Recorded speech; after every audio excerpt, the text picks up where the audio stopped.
Ahora sí, muchachos, buenas tardes, ¿cómo están? Les saluda el profesor Francisco Mendoza. Estamos ya en la penúltima clase de nuestro ciclo anual de nuestra institución, del APU, ya a puertas precisamente de terminar del ciclo. Y recuerden que la universidad ya estableció que en marzo sí o sí va a terminar habiendo examen, ¿ya? Así que por lo tanto hay que ir ya mentalizándonos, ya, e ir haciendo los preparativos para el ciclo de repaso que va a terminar siendo muy duro para poder competir, ya competir con todas nuestras herramientas y conocimientos para alcanzar nuestro objetivo, que es ingresar a la universidad.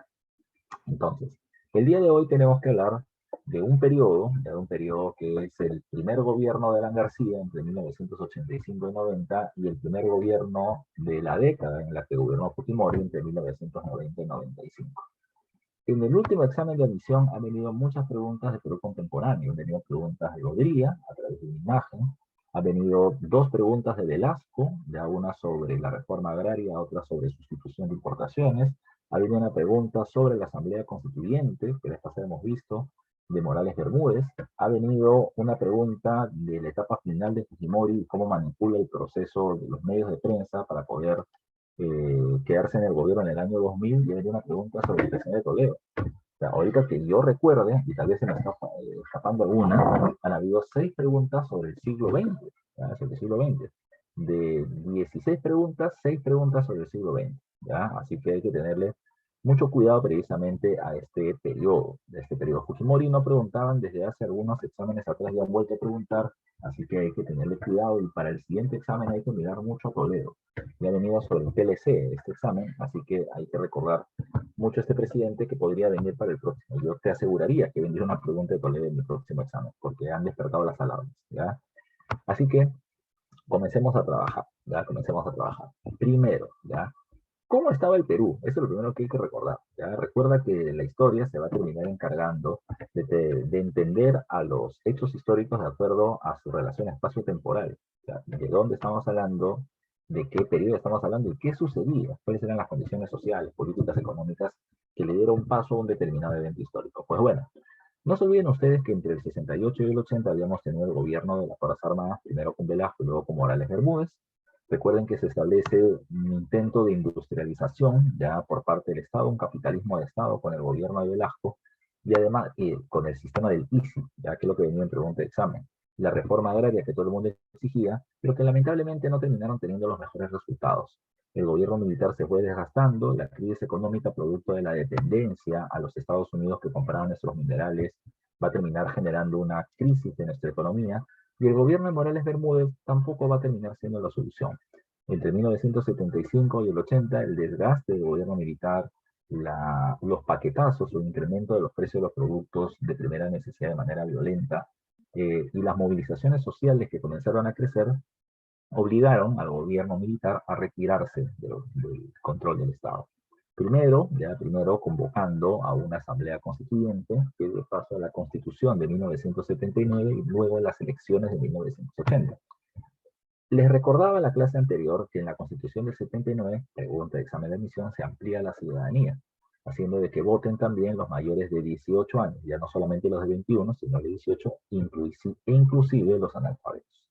El otro dato importante ya era que se convoca elecciones presidenciales para 1980, y en esas elecciones, ya en ese proceso electoral donde gana Belaúnde, se termina iniciando la lucha armada de Sendero Luminoso. ¿Ya? Recuerden, así lo llaman ellos, ¿eh? El PILA, el inicio de la lucha armada.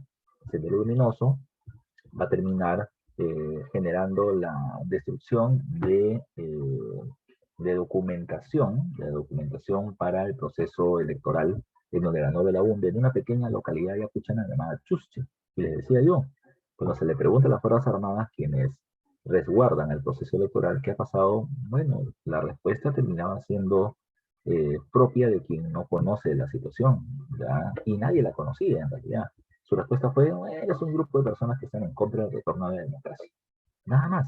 Le decía también la vez pasada que aparecen perros colgados muertos en postes de alumbrado públicos en Lima, y se decía, bueno, es una suerte de venganza contra algunos chinos, porque decía Deng Xiaoping, ahí de manera, digamos, alguna persona que tiene muy poco conocimiento de la realidad internacional no conocía quién era que era el nuevo gobernante de China. Recuerda que Sendero Luminoso hace esto como una forma de decir de que así tiene que morir un perro traidor como Deng Xiaoping, que ha terminado generando un cambio radical en la historia económica de China, ya con respecto a Mao Zedong. Pero era algo que no se comprendía muy bien. Decía que mientras que Belaúnde era el presidente y el alcalde de Lima, por ejemplo, terminaba planteando hacer pistas y carreteras para el sistema de transporte, tomen en cuenta que en realidad el problema de Lima y el presidente Belaúnde tomaba como primera medida la devolución de los medios de prensa a sus antiguos dueños. Recuerda que el mayor problema del país terminaban siendo los grandes bolsones de pobreza en diferentes ciudades y sobre todo en Lima, producto de las migraciones internas ante la fallida reforma agraria. El gobierno no estaba entendiendo esa relación. Tomen en cuenta de que se terminan pidiendo muchos préstamos al Fondo Monetario Internacional para financiar obras públicas, pero desde 1983 una crisis internacional hace de que las exportaciones de materias primas de los países de América Latina bajen y que el pago del 10% del PBI hacia el Fondo Monetario Internacional no se cumpla y nos cierran el caño y no nos dan más préstamos y la situación económica se agobia. Pero el problema mayor que venía teniendo el Estado, te decía, era Sendero. Entre el año 80 y el 82, les comentaba la vez pasada, Sendero comienza a actuar muy fuertemente en Ayacucho, de manera violenta, asesinando a jueces y alcaldes, reemplazándolos con miembros de su partido, ¿ya? Toma en cuenta que policías que entraban, policías que morían, porque no veían a quién enfrentaban. Y esa era la novedad de Sendero, ¿no? Que decía la vez pasada. Eran un grupo subversivo, ¿ya? Porque intentaba cambiar el orden bajo su argumento para que los sectores populares gobiernen, ¿ya? Pero tomen en cuenta de que era un grupo con prácticas terroristas, ¿ya? Ellos estaban planteando, con el asesinato de estos funcionarios, la eliminación del viejo Estado y la formación de un Estado popular. Ese era su argumento, ese era su argumento. Pero tomen en cuenta, insisto, que la policía iba y buscaba guerrilleros, iba y buscaba al MIR, al ELN, gente armada, con fusiles, ya con uniformes militarizados. Pero no había eso, no había eso. Esa no era la forma de violencia subversiva que estaba buscando Sendero. Antonio Zapata, que es uno de los principales investigadores de Sendero, plantea de que precisamente esa es parte del análisis interno que termina haciendo Sendero de los diferentes conflictos que se han producido en el Perú. O sea, el MIR y el ELN de los años 60 fracasa porque era una presa visible, ¿verdad? Entonces ellos se tenían que mimetizar entre la gente. Ellos, los senderistas, podía ser cualquiera, ¿ya? Podía ser cualquiera. Podía ser Miriam, podía ser yo, podía ser un alumno de los que están acá. Nadie sabe, no se visten diferentes, no hablan diferente, ¿ya? Salvo cuando quieren dar algún tipo de discurso político, pero después se estaban mimetizando entre la población. Cuando los senderistas entre la población veían a un policía o a alguien que no era del pueblo, que intentaba conversar con alguien, pues ese alguien lo acusaban de soplón y lo mataban, y ese policía también. Cuando en el año 83 el gobierno comienza a ver cómo Ayacucho prácticamente ha sido perdido y Huancavelica está precisamente en proceso de ser controlado por Sendero Luminoso, declara a estas zonas como zonas de emergencia, controladas por parte de militares. Y los militares van a terminar tomando el control de estas regiones, pero a través precisamente del uso de la violencia. Pero hay que tomar en cuenta algo, ¿ya? Hay que tomar en cuenta algo. Voy a intentar ser lo más imparcial posible. A mí no me gusta para nada la forma violenta en que los militares actúan, ¿ya? Pero también hay que tomar en cuenta todo en su contexto. ¿Cuál es el antecedente de la presencia militar en ese lugar? La presencia policial. ¿Qué pasaba con los policías? Los mataban. Persona diferente la mataban en la localidad, ¿ya? Entonces los militares saben, ya por informes, de que no saben quiénes son los senderistas. Cualquiera potencialmente lo puede ser. Entonces, los militares entran con una visión paranoica. O sea, literalmente para ellos todos son los enemigos, ¿ya? Porque no sé, al no saber quién es, todos lo son, ya todos lo son. Entonces, antes que me maten, mejor lo mato yo. Esa va a terminar siendo la lógica de los militares. Como les decía la vez pasada, si tú pasabas con un convoy militar por algún pueblo y por ahí se terminaba produciendo algún ataque con balas, metralla o de algún revólver que le han robado ante los senderistas a los policías, si te atacaban, los militares bajaban al pueblo y buscaban a los que han intentado asesinarlos. Pero al no encontrar una respuesta positiva de la población, que temerosa no querían dar nombres porque si no iban a ser considerados soplones y los podían matar también, pues los militares chapaban a toda la población y los mataban a todos, ¿ya? O sea, antes que me maten, los mato yo. Esa era su lógica. Su lógica era, Si entre estos 50 hay 1, 2, 3, 5, 10 o más terroristas, bueno, si los matamos a todos, ya matamos un grupo de terrucos, por lo menos estamos avanzando. Pero lo que te decía la vez pasada también es muy cierto. Recuerda, la población ha escuchado el discurso de Sendero. El Estado no hace nada por ti, el Estado no busca tu progreso. Y cuando tú buscas desarrollo, te reprime. Y eso es lo que ahora la gente está viendo. El Estado viene y me mata. Entonces, ¿no será acaso que Sendero tiene una real lectura de la realidad social y por lo tanto me sumo a ellos? Entonces, la violencia con la que actúa el Estado no termina siendo la solución. Pero ya pasada te explicaba a detalle algunas cosas. ¿Ah? Cuando en el año 82-83 entran los militares a Ayacucho, ¿ya? Lo primero que se pensó es, a ver, ¿quién es el líder? Abimael Guzmán. Eh, ¿Cómo apareció este pata? Bueno, había estudiado filosofía en Arequipa, en la Universidad Nacional San Agustín, había sido profesor y decano de la Facultad de Educación de la San Cristóbal de Huamanga, y la mayoría de sus principales representantes o de sus seguidores eran precisamente de su universidad. Conclusión del ejército, toda la gente de la universidad es celeste, ¿ya? Si unos lo son, todos lo son. Así era la lógica, así era la lógica. Entonces, ¿qué hicieron? Los militares entraron a la San Cristóbal, sacaron a los estudiantes de los profesores y lo llevaron al estadio de Huanta. Después del estadio de Huanta se hacía un filtrado. Filtrado, a ver, ¿quiénes son, o sea, quiénes van a tener plata? ¿Quiénes no están pensando en un cambio radical de la sociedad? Bueno, no están pensando en eso el doctor, porque es el dinero, el ingeniero, ¿no? ¿Ya? Entonces ellos, no, tú no eres, compadre, tú vete, lo votaron, ¿ya? ¿Quiénes sí podían ser? El abogado. ¿Quién podía ser más todavía? Los profesores. Abimael tenía el control de la Facultad de Educación. Los sociólogos, los historiadores, uy, esos eran peores todavía. Así que estos pasaban al cuartel de los cabitos. Y como te dije la vez pasada, si pasabas al cuartel de los cabitos, olvídate, ya olvídate. Muy pocos salieron con vida. La mayoría terminaron siendo torturados, evidentemente buscando información por parte del ejército, pero muchos de ellos terminaban siendo asesinados, ¿ya? Y luego terminaban siendo enterrados en fosas comunes o terminaban siendo simplemente incinerados en los hornos y desaparecían. Desaparecían, pero no se sabe más de ellos, desaparecieron. Las madres terminaban pidiendo la libertad de sus hijos, ¿ya? O sea, mi hijo no es nada. Sea su hijo no senderista, ya estaba dentro de esta situación y por lo tanto la mayoría habían sido asesinados. Pero hay algo que hay que tomar muy en cuenta y que decía la vez pasada y hay que terminar viéndolo como parte de nuestro análisis, porque San Marcos está haciendo mucha pregunta analítica cada vez más fuerte. ¿Qué hacía Lima ante eso? O sea, no estoy diciendo Lima el gobierno, no estoy diciendo Lima los militares. ¿Qué pensaba el limeño ya sobre esa situación? Toma en cuenta que no hay la tecnología que tenemos ahora, ¿no? O sea, yo puedo entrar ahora al internet, ahí está la foto de mi hijo, ya. Yo puedo entrar ahorita al internet y puedo terminar sabiendo qué está pasando en Ica, en Ayacucho, en Huancavelica. Es más, si no lo sé, porque no entro a alguna aplicación o alguna página de noticias, pues bueno, el Facebook te lo cuenta, el WhatsApp te lo cuenta, ha pasado de esto en tal lugar, hay esta información, un TikTok te lo termina diciendo, se acabó. Y puedes saber lo que pasa en el mundo. En esa época no tanto. El problema era este, se habla mucho del centralismo clásico limeño. Este problema que está sucediendo, la violencia subversiva, el terrorismo, es un problema de serranos. ¿Ya? Vamos a ponerlo así. Es un problema de las provincias. Son estos serranos salvajes que se están matando, ¿no? Y está bien que le metan bala, ¿no? ¿Ya? El problema era que en Lima todavía Sendero no se hacía muy fuerte. No estoy diciendo que no tenga bases. Lo que estoy diciendo es que simplemente aún no era un problema limeño, ¿ya? ¿Cuándo fue ese problema limeño? Más o menos en el 87. Y eso es lo que vamos a tener que pasar a ver con Alan García. En el año 1985, un gobierno de Belaúnde, económicamente debilitado, ya que ante la devaluación del sol tuvo que cambiar la moneda por el INDI, un gobierno con un grave problema que terminaba siendo el tema del sendero, el fenómeno del niño, la destrucción de campos de cultivo y el aumento del precio de los productos, termina abriendo paso a un proceso electoral en 1985, donde los candidatos de fuerza eran dos.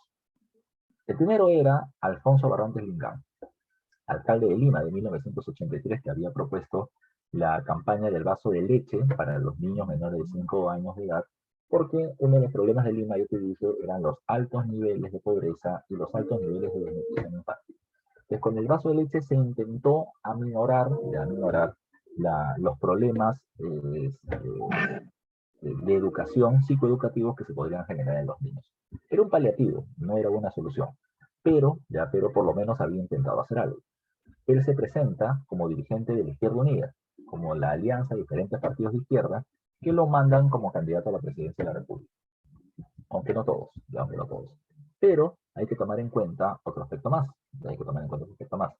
En 1985, él se presenta a la candidatura con Izquierda Unida, pero se enfrenta ¿a quién? A Alan García Pérez, joven de 35 años, tremendo orador y ex, digamos así, alumno engreído de Aya de la Torre, que es el nuevo candidato a la presidencia de la República por parte del APRA. Yo le decía la vez pasada que la muerte de la Torre en el 79, pues el APRA tenía todas las posibilidades de poder ganar la elección presidencial, ¿ya? Pero el problema era que había una disputa entre los dirigentes por el liderazgo del partido. Por eso que en el año 80 su candidatura fue débil. Para el año 85 se reúnen precisamente las bases y nombran a Alan García como candidato. Y Alan García tiene varias ventajas, ¿ya? Primero, ya, juventud y, y arreglado, ya era pepón, ya no me digas que le agua, ya. Así que, aunque no lo creas, eso termina siendo un aspecto positivo para su campaña.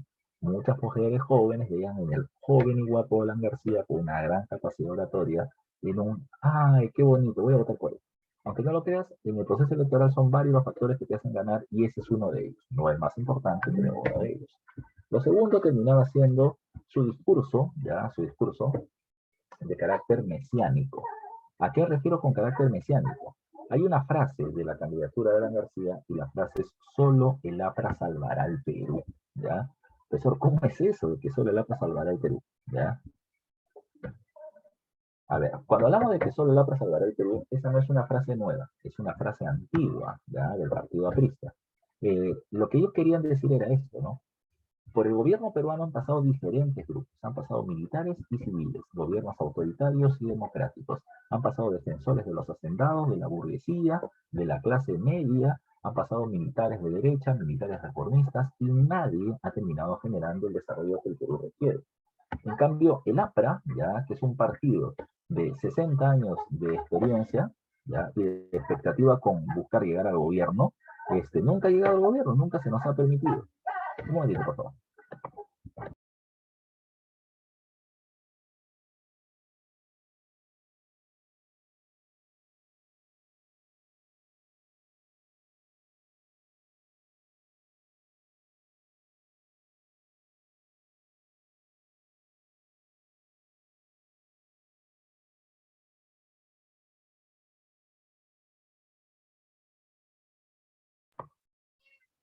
Ya.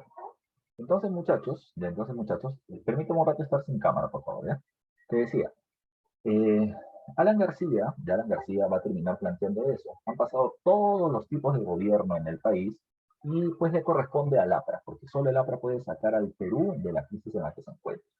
Repito, si eso le sumas una gran capacidad oratoria, pegó, ya pegó. Además, recuerda, el Perú vivía una crisis económica y social muy dura, y Alan García terminaba logrando, con sus discursos, generar que la gente tenga expectativa de desarrollo a través de él.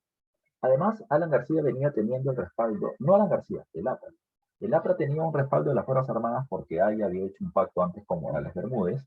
Además, ya había tenido un pacto con el sector de la burguesía industrial cuando se hizo la alianza con Prado Garteche de la convivencia.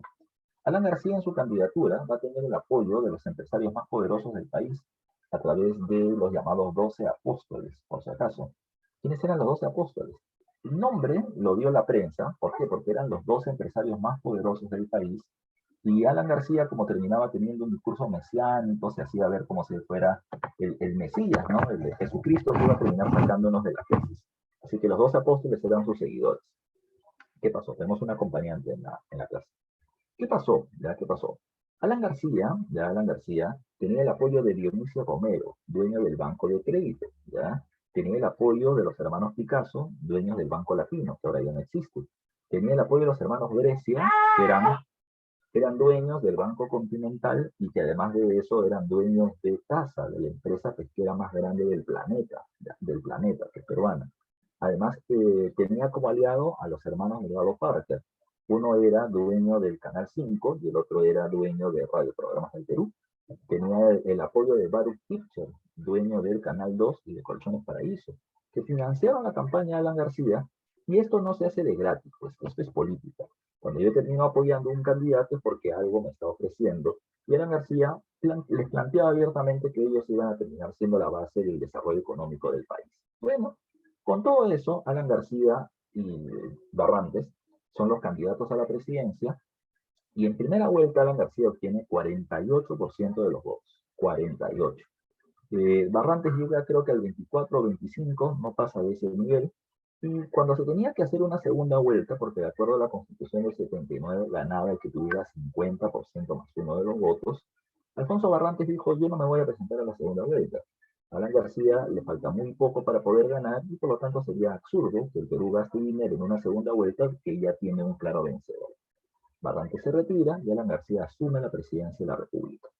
¿Qué hay que tomar en cuenta? La vez pasada decíamos, pregunta examen de admisión, ¿cuál fue la primera medida de Belaúnde cuando llega al gobierno? Recuerda que él devuelve los diarios a los antiguos dueños, planteando una libertad de expresión, ya una libertad de prensa, democracia.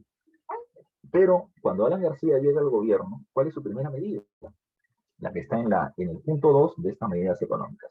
Alan García duplicó los salarios de los trabajadores públicos. ¿Ya? ¿A quién? Al policía, al profesor, a los trabajadores de los municipios, a todos les duplicó el salario. Ahora, recuerda, y te lo dije la vez pasada, durante el gobierno militar había un gran pánico. Cada vez que se subió un salario, automáticamente subían el precio de los alimentos. Pero Alan García no lo hizo. Alan García duplicó los salarios de los trabajadores públicos y terminó subsidiando el precio de los alimentos de los productos de primera necesidad. ¿Eso qué significa? Que la gente ganaba el doble, pero los alimentos valían lo mismo. Así que la gente ahora terminaba viendo cómo ya no llegaba a fin de mes pidiéndose prestado, sino que llegaba a fin de mes con el dinero sobrante todavía en el bolsillo, y por lo tanto la gente estaba contenta.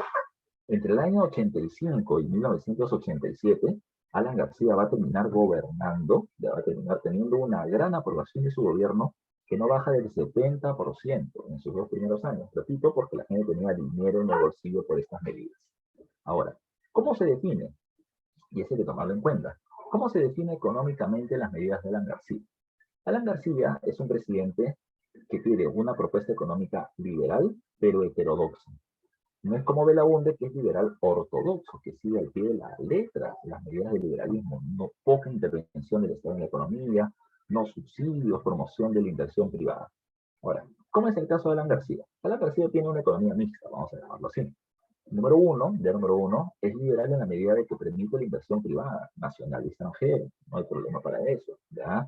Pero es heterodoxo en la medida de que el Estado interviene en la economía, como a través de los subsidios y a través del aumento de los salarios.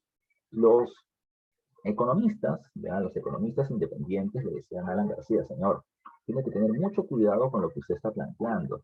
¿Por qué? Porque lo que usted está haciendo es que el Estado saque dinero del bolsillo y lo termine poniendo en la economía permanentemente, subiendo los salarios y subsidiando los alimentos.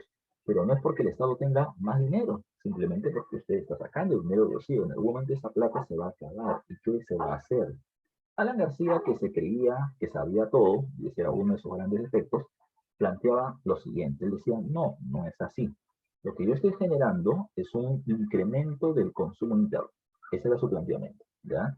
¿Qué significa? Si la gente tiene más plata, consumirá más productos. Si consumen más productos, las empresas, ¿qué van a hacer?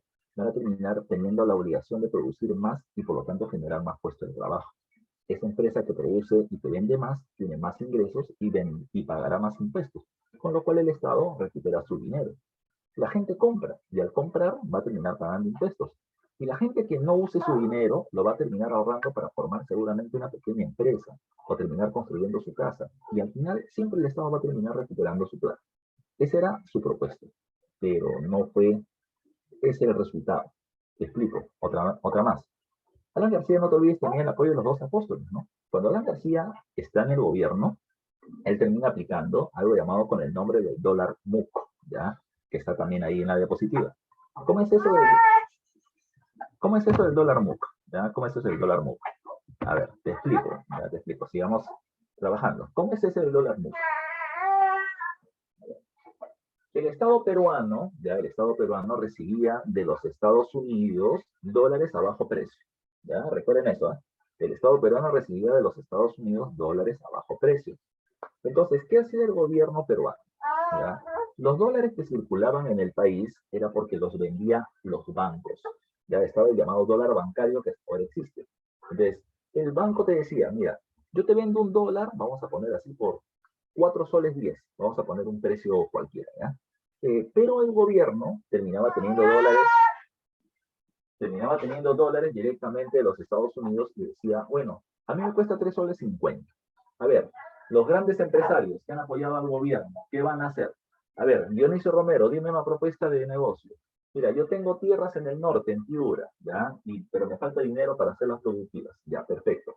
¿Cuánto necesitas de dinero? 300 millones de dólares. Te los doy. Ya, te los doy. Te doy 300 millones a 3 soles 50 y tú me vas a devolver 300 millones a 3 soles 50. No te voy a terminar cobrando intereses, por eso se llama moneda única de cambio. ¿Ya? Y la propuesta era promover a los grandes empresarios que generen grandes negocios y, por lo tanto, muchos puestos de trabajo. ¿Sabes qué pasó? Y eso es lo más lamentable, que los grandes empresarios le tiraron cabeza al gobierno de la García. Recibieron la plata, pero nunca terminaron haciendo los negocios para los que habían recibido el dinero. Y peor, no devolvieron el dinero. ¿Ya? Eso terminó siendo uno de los puntos flacos del gobierno de García, ¿ya? Además de las medidas económicas medias locas que estaba realizando. Para el año 1986, ¿qué es lo que pasó? ¿Ya? El gobierno, con Alan García como representante, se presenta ante la ONU, ¿ya? La Organización de Naciones Unidas. Y en el discurso de Alan García él termina planteando que el nuevo tirano del mundo es el Fondo Monetario Internacional, que obliga a los países pobres como el Perú y varios otros más a pagarles el 10% de su PBI, de su Producto Bruto Interno, de sus ganancias anuales, como parte de los intereses por los préstamos que han recibido. Alan García dijo, el Perú no acepta ese tipo de abusos y a partir de ahora pagará solo el 10% de lo que gane, pero por exportaciones. Muchos de los representantes de los países se pararon y aplaudieron el discurso de Alan García, pero la medida o la represalia del Fondo Monetario Internacional fue mucho mayor. El Fondo Monetario dijo, ¿sabes qué, Perú? No me pagues el 10% de lo que tú quieres. ¿Ya? Lo que tú me ofreces, agarra, dóblalo, envuélvelo y métetelo en el bolsillo, porque no te lo voy a terminar aceptando. Y a partir de ese momento, ¿qué pasó? Como dice acá en las consecuencias de esas medidas económicas, el Fondo Monetario Internacional y el Banco Mundial nos declararon países inelegibles para préstamos e inversiones. En castellano, no nos van a prestar plata. Y segundo, si algún inversionista del mundo pregunta dónde puedo invertir mi dinero, le consulta al Fondo Monetario y el Fondo Monetario le dirá, ¿sabes qué? Si quieres invierte tu dinero en Liberia, ya en el África, país que tiene 60 años de guerra civil interna. Pero en el Perú no, porque ellos no cumplen sus acuerdos. El Perú fue borrado del mapa económico internacional, año 86. Pero fue una pregunta, ¿la gente protestó? No, porque la gente seguía ganando el doble de salarios y los precios de los productos estaban congelados. La gente todavía no sentía el impacto de lo que estaba haciendo Alan García. Para 1900, producto de esta misma situación, el gobierno ya no tiene tanta plata. Por lo tanto, si no hay plata, el gobierno no hace tantas inversiones públicas. No puede hacer construcciones de carreteras, no puede terminar haciendo edificaciones. Así que se paraliza ese sistema y mucha gente no consigue trabajo. Ahí ya la gente está comenzando a sentir el impacto. Pero para 1987 la situación fue peor. ¿Ya? ¿Qué pasó? Un gobierno que ya no tiene dinero, que prácticamente se ha gastado todas las reservas del Estado con esta política de pagar más salarios, ya, y de mantener el control de precios de los productos. Año 87, Alan García, desesperado, toma como medida o intento de medida el intento de estatización de la banca. ¿Pero qué significa? Él decía, ¿dónde hay plata? ¿Dónde hay plata en el país? Los bancos privados. Entonces, los bancos privados a partir de ahora pasan a ser controlados por parte del Estado. Esa fue la propuesta del proyecto de ley de Alan García. Apenas la propuso, hubieron muchas voces en contra. Para comenzar, los trabajadores de los bancos salieron a las calles a protestar, los sindicatos bancarios salieron a protestar y a hacer huelgas. Los dueños de los medios de los bancos evidentemente rechazaban esta protesta. tercero, no solamente ellos. Eh, Mario Vargas Llosa, el literato, ya muy conocido, va a terminar dirigiendo un movimiento llamado Libertad, en donde planteaba que la intervención del Estado en la economía, como lo que estaba haciendo la García, nos llevaba a una profunda ruina. Por eso hay que tener una mayor libertad, tanto individual como una libertad empresarial y una libertad económica, que el Estado no intervenga en mucho. Venían las propuestas del modelo neoliberal con Mario Vargas Llosa. Y además las Fuerzas Armadas amenazaron que si Alan García realizaba la estatización de la banca, simplemente se iba a dar un golpe de Estado militar. Ante eso, Alan García tuvo que retirar la propuesta de estatización de la banca, pero la situación económica era crítica. Alan García, en su desesperación, ¿qué es lo que hizo? Le volvió a tocar la puerta al Fondo Monetario y le dijo, por favor, ¿me pueden prestar plata, que tenemos duros problemas? El Fondo Monetario le dijo, no, no te voy a prestar, ya te dije que no lo voy a hacer, porque tú has dicho que me vas a pagar lo que tú quieres, no lo que ya habíamos pactado. Y Alan García le dijo, pero yo puedo terminar siendo muy liberal como ustedes lo quieren, ¿ya? Así que el Fondo Monetario no le hizo caso, pero Alan García lo que va a terminar haciendo es lo siguiente. Alan García comienza a plantear ahora medidas liberales. Menor intervención del Estado en la economía porque no hay plata, y al haber menos intervención generó la eliminación de muchos subsidios. ¿Y qué pasó? Los precios de los productos comenzaron subir, a subir. Ese incremento violento del precio de los productos de primera necesidad se les conoce con el nombre de paquetazos, que ya hemos visto en la clase anterior. Y ese va a terminar siendo un problema. Se va a terminar generando una hiperinflación, es decir, un incremento muy alto del precio de los productos de primera necesidad y una tremenda devaluación monetaria durante ese periodo. ¿Eso qué cosa lo que hizo? O generó varias consecuencias. Dice acá, producto de ello, ¿ya? Hay una hiperinflación excesiva por la emisión monetaria para los gastos estatales. ¿Qué pasaba? El gobierno no tenía dólares, porque todas las reservas se había gastado. Dólares, plata, oro, todo. Prácticamente no teníamos dinero. Entonces, nuestro dinero no tenía sustento. ¿Qué es lo que hizo el gobierno de Alan García? Lo que hizo fue imprimir más billetes. Eso se le llamó en esa época como la famosa maquinita Alan García. O sea, si falta más plata, imprimimos más dinero. El problema es que tú puedes imprimir más dinero, pero pierde valor. Así que por lo tanto hay un proceso inflacionario, hiperinflacionario. ¿Por qué decimos hiperinflacionario? Eso lo podemos ver con el cuadro de la siguiente diapositiva. Mira tú. Dice, inflación del Perú, ¿ya? Mira, en el año 86 la inflación peruana, ¿ya? En promedio fue de 63%, ¿ya? En el año 87, 115, todo el gobierno de Alan García. Año 88, 1.722% anual de hiperinflación. Año 89, 2.775, y cuando sale Alan García del gobierno en julio del año 90, 7.650%. La hiperinflación acumulada día tras día del gobierno de Alan García llegó a la cifra récord de 2.400.000% de hiperinflación. Ningún país de América Latina había sufrido una inflación tan alta como la de la época de Alan García. Ninguno. Éramos la peor hiperinflación hasta ese momento de América Latina. Luego vamos a ser superados por Haití y por Venezuela. Pero en ese momento era la peor hiperinflación de América Latina y la segunda peor del mundo, solo superados por Alemania después de 2 guerras mundiales. ¿Ya? O sea, Alemania tuvo que tener a los nazis y 2 guerras mundiales para llegar a ese nivel de crisis, y para nosotros fue suficiente el APRA, Alan García y sus malas decisiones. ¿Ya? Un caos tremendo. ¿Ya? Un caos tremendo. ¿Qué pasó? Dice acá, se devalúa la moneda nacional, el INTI, ¿ya? Los INTIs pasaron de INTIs a cientos de INTIs, a miles de INTIs y a millones de INTIs, totalmente devaluados. Aquí está una imagen precisamente de 5 millones de INTIs de Antonio Raimondi. Aunque no lo crean, yo soy de 1981, 24 de diciembre, es acerca de mi santo, ¿ya? Cuando yo tenía 7, 8 años de edad, ya, esta era mi propina, 5 millones de INTIs. ¿Sabes qué se compraba con 5 millones de INTIs? Se compraba 10 panes y un terra leche, ¿ya? Eso podías comprar con 5 millones de INTIs. ¿Ya? Yo era millonario a los 8 años, ¿ya? Pero había una cuestión.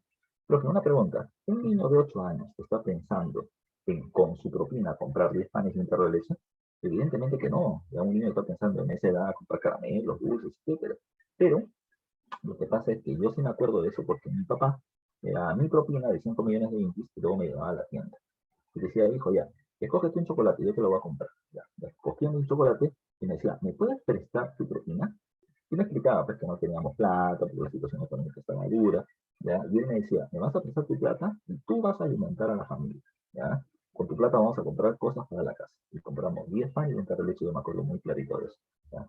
Para que veas la situación económica de evaluación monetaria.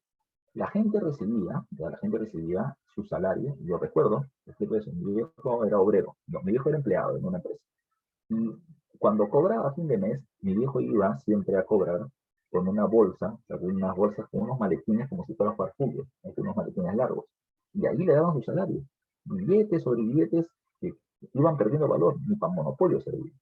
Creo que tenía que ser una persona cuando recibía su salario, tenía que ir y comprar rápidamente lo más que pueda, porque en el Perú la moneda se devaluaba no por semanas, no por días, se devaluaba por minutos. O sea, mientras que tú cobrabas y ibas a comprar, ya tu dinero había perdido valor. La gente tomaba dos medidas. O iba y hacía colas para comprar todo lo que pudiera y abastecerse lo que fuera de productos, o la otra opción era irse a un lugar llamado Girón Ocoña. ¿Dónde está Girón Ocoña, profe? Girón Ocoña está, espero que conozcas un poquito de Lima, ¿ya? Termina Girón de la Unión, comienza la Plaza San Martín, a la derecha hay una pequeña calle donde está el cine VK, ¿ya? Esa calle es Girón Ocoña. ¿Y por qué era conocida? ¿Y por qué era conocido Girón Ocoña? ¿Por, ¿Por qué era conocido Girón Ocoña? Porque en Girón Ocoña estaban los cambistas de dólares, ¿ya? ¿Ah? No llores, es el gobierno hablando así de que ya no va a volver a gobernar, ya se mató. A ver, en Girón Ocoña estaba el llamado dólar paralelo, así se le llamaba. El dólar paralelo era el dólar de la calle. Es decir, si el dólar MUC costaba 3.50 y el dólar en el banco costaba 4.10, ahí te lo estaban el dólar a 3,80 soles, un precio intermedio, ¿verdad? ¿Qué pasaba? ¿Por qué terminaban vendiendo el dólar a un precio más barato que los bancos? Ah, lo que pasa es que en la época de Alan García va a terminar creciendo el narcotráfico como no tienes idea, ¿ya? O sea, ante la falta de una serie de negocios legales, ¿ya? La venta de droga va a terminar siendo muy dura. Y no estoy hablando del mercado interno, sino la venta internacional de la droga. Los que venden droga, los narcotraficantes, ¿qué cosa necesitaban? Limpiar su dinero, blanquear su dinero. ¿Por qué? Porque ellos no podían terminar diciendo en sus cuentas ante la SUNAT, ya vamos a poner así, ante el Estado, mira, yo acabo de ganar 200 millones de dólares. ¿De dónde? Bueno, no, vendiendo droga no puedes decir eso, porque es ilícito. Entonces, ¿qué hacían?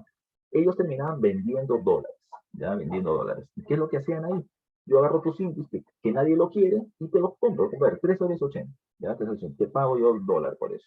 Entonces, con eso yo agarraba mi plata, los indies que he comprado y los meto al banco y los compro por dólares. Profe, pero hay una diferencia, hay una pérdida. Por supuesto que hay pérdida, pero tú puedes perder 30 céntimos por cada dólar que compres, pero hay un montón de dólares que yo tengo por la venta del narcotráfico. ¿El gobierno sabía eso? Por supuesto que sabía, pero no le quedaba de otra. La gente no quería los indies, por eso se habla de una dolarización de la economía durante este periodo, porque la gente ya no confía en la moneda nacional que pierde su valor, ¿verdad? Que pierde su valor. ¿Qué va a pasar? Repito, los paquetazos continúan, sube el precio de los productos, como ya has visto, hay un proceso inflacionario permanente, y el Estado se declara en bancarrota porque ya no tiene plata, ¿ya? Porque el gobierno ha manejado muy mal el tema económico en el país. Ahora, ese no es el único punto, ¿ya? Del tema de Alan García. Del 85 al 90, del 85 al 90, el otro punto termina siendo el tema de la lucha antisubversiva. ¿Cómo estaba el tema de la subversión? ¿Ya? A ver. Miriam, un ratito, por favor, ponle pausa.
Sigamos, muchachos, sigamos.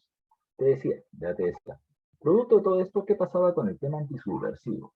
Bueno, Sendero Luminoso seguía estando en pleno proceso de lucha armada, pero se habla muy claro de esto. Hay una tesis que evalúa el tema del MRTA en el Perú, de un profesor, un amigo mío de la universidad, que es el profesor Mario Mesa, ya que plantea lo siguiente.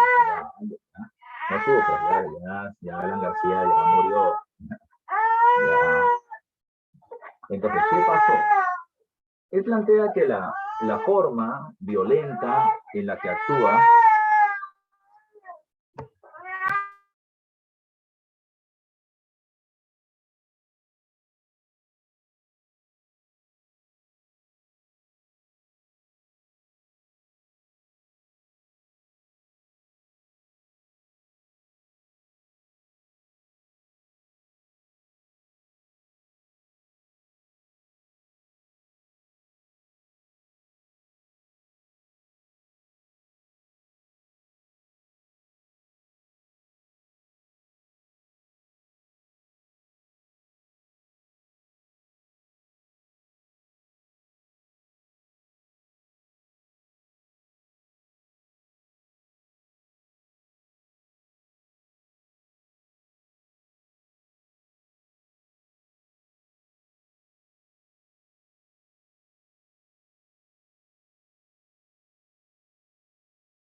la forma violenta en la que actúa el gobierno durante este periodo entre 1983 y 1987 va a terminar generando de que la violencia subversiva termine perdiendo peso en las provincias de la sierra, ¿ya? Ahí va a terminar perdiendo peso, pero no significa de que hayan sido derrotados. Ahora, Sendero Luminoso, y eso lo dice Abimael Guzmán en una entrevista posterior, va a decir lo siguiente, ¿ya? Va a decir lo siguiente. Para 1987, Sendero Luminoso plantea que ha llegado a equilibrio estratégico. ¿Qué cosa es el equilibrio estratégico? El equilibrio estratégico termina siendo el hecho por el cual, según Sendero, habían adquirido la misma fuerza de violencia, o sea, la misma fuerza militar, el mismo uso de fuego, ¿ya? Que venía teniendo el ejército y la policía. Era falso, ¿ya? Para comenzar hay que tomar en cuenta algo. Hay que tomar en cuenta algo. Sendero Luminoso no tiene compra de armamento del extranjero. ¿De dónde obtiene Sendero Luminoso las armas con las que termina haciendo daño al Estado? Uno, se la roban a los policías o a los militares cuando le hacen ataques, ¿ya? Y segundo, ellos atacan mucho con dinamita, ¿ya? Ellos atacan mucho con dinamita. ¿De dónde sacan las dinamitas, el ANFO para hacer las explosiones? Lo terminan sacando del robo de las minas, o del, digamos así, de lo amenazado que venían teniendo los centros mineros, de donde terminaban utilizando dinamita y que ellos ahora lo utilizaban para sus explosiones. Pero en realidad no tenían la misma fuerza, para nada. Están perdiendo la guerra para el año 87. ¿Por qué entonces? ¿Por qué entonces? ¿Por qué entonces Sendero Luminoso decía que habían alcanzado el mismo nivel de fuego? Simplemente lo hacían para algo, ¿ya? Abimael Guzmán planteó de que lo hizo, ya de que lo hizo, para poder generar un mayor ataque sobre la capital y que el gobierno, al sentirse amenazado, termine generando la incursión militar de los Estados Unidos. Sendero Luminoso pensaba entonces, si es que entraba el imperialismo, si es que entraba los Estados Unidos, en el Perú se iba a terminar generando una suerte de reacción nacionalista, apoyando a Sendero, por lo tanto, contra la incursión extranjera. Por eso, insisto, que en el año 87, Sendero Luminoso plantea el equilibrio estratégico y comienza a tener más fuerza sobre Lima. ¿Qué hace Sendero Luminoso? Sendero se comienza a infiltrar en muchas instituciones. Se infiltra en organizaciones sindicales como el SUTEP, como la CGTP, se va a infiltrar con los profesores, se va a infiltrar ¿en dónde? Se va a infiltrar en las universidades, se va a terminar infiltrando en organizaciones barriales, consiguiendo por lo tanto cada vez más presencia. Profe, Una pregunta, ¿San Marcos está en los, Sendero está en las universidades? Por supuesto. ¿En dónde? En todas, en todas, en todas, en todas, ¿eh? ¿Ya? Sendero viene teniendo presencia ¿en dónde? Tiene presencia en la Universidad de La Cantuta, donde Elena Iparraguirre había sido antes profesora, ¿ya? La número 3 de Sendero, ¿ya? También tenía presencia en San Marcos, sin duda alguna, pero en San Marcos hay que tomar en cuenta que había grupos, ¿ya? Grupos de todos los matices políticos. San Marcos venía teniendo gente del Sendero, del MRTA, tenía gente de la Izquierda Unida, del PUN, del APRA, de todos lados, ¿ya? Pero también había senderistas. También había en la Católica, en la UNI, en la Universidad del Callao, en las academias preuniversitarias, no voy a decir nombres, ¿ya? Pero no voy a decir nombres, ¿ya? Pero la cuestión está, ¿ya? La cuestión está en que Sendero estaba eh, teniendo una fuerte presencia en varias partes del Lima, ¿ya?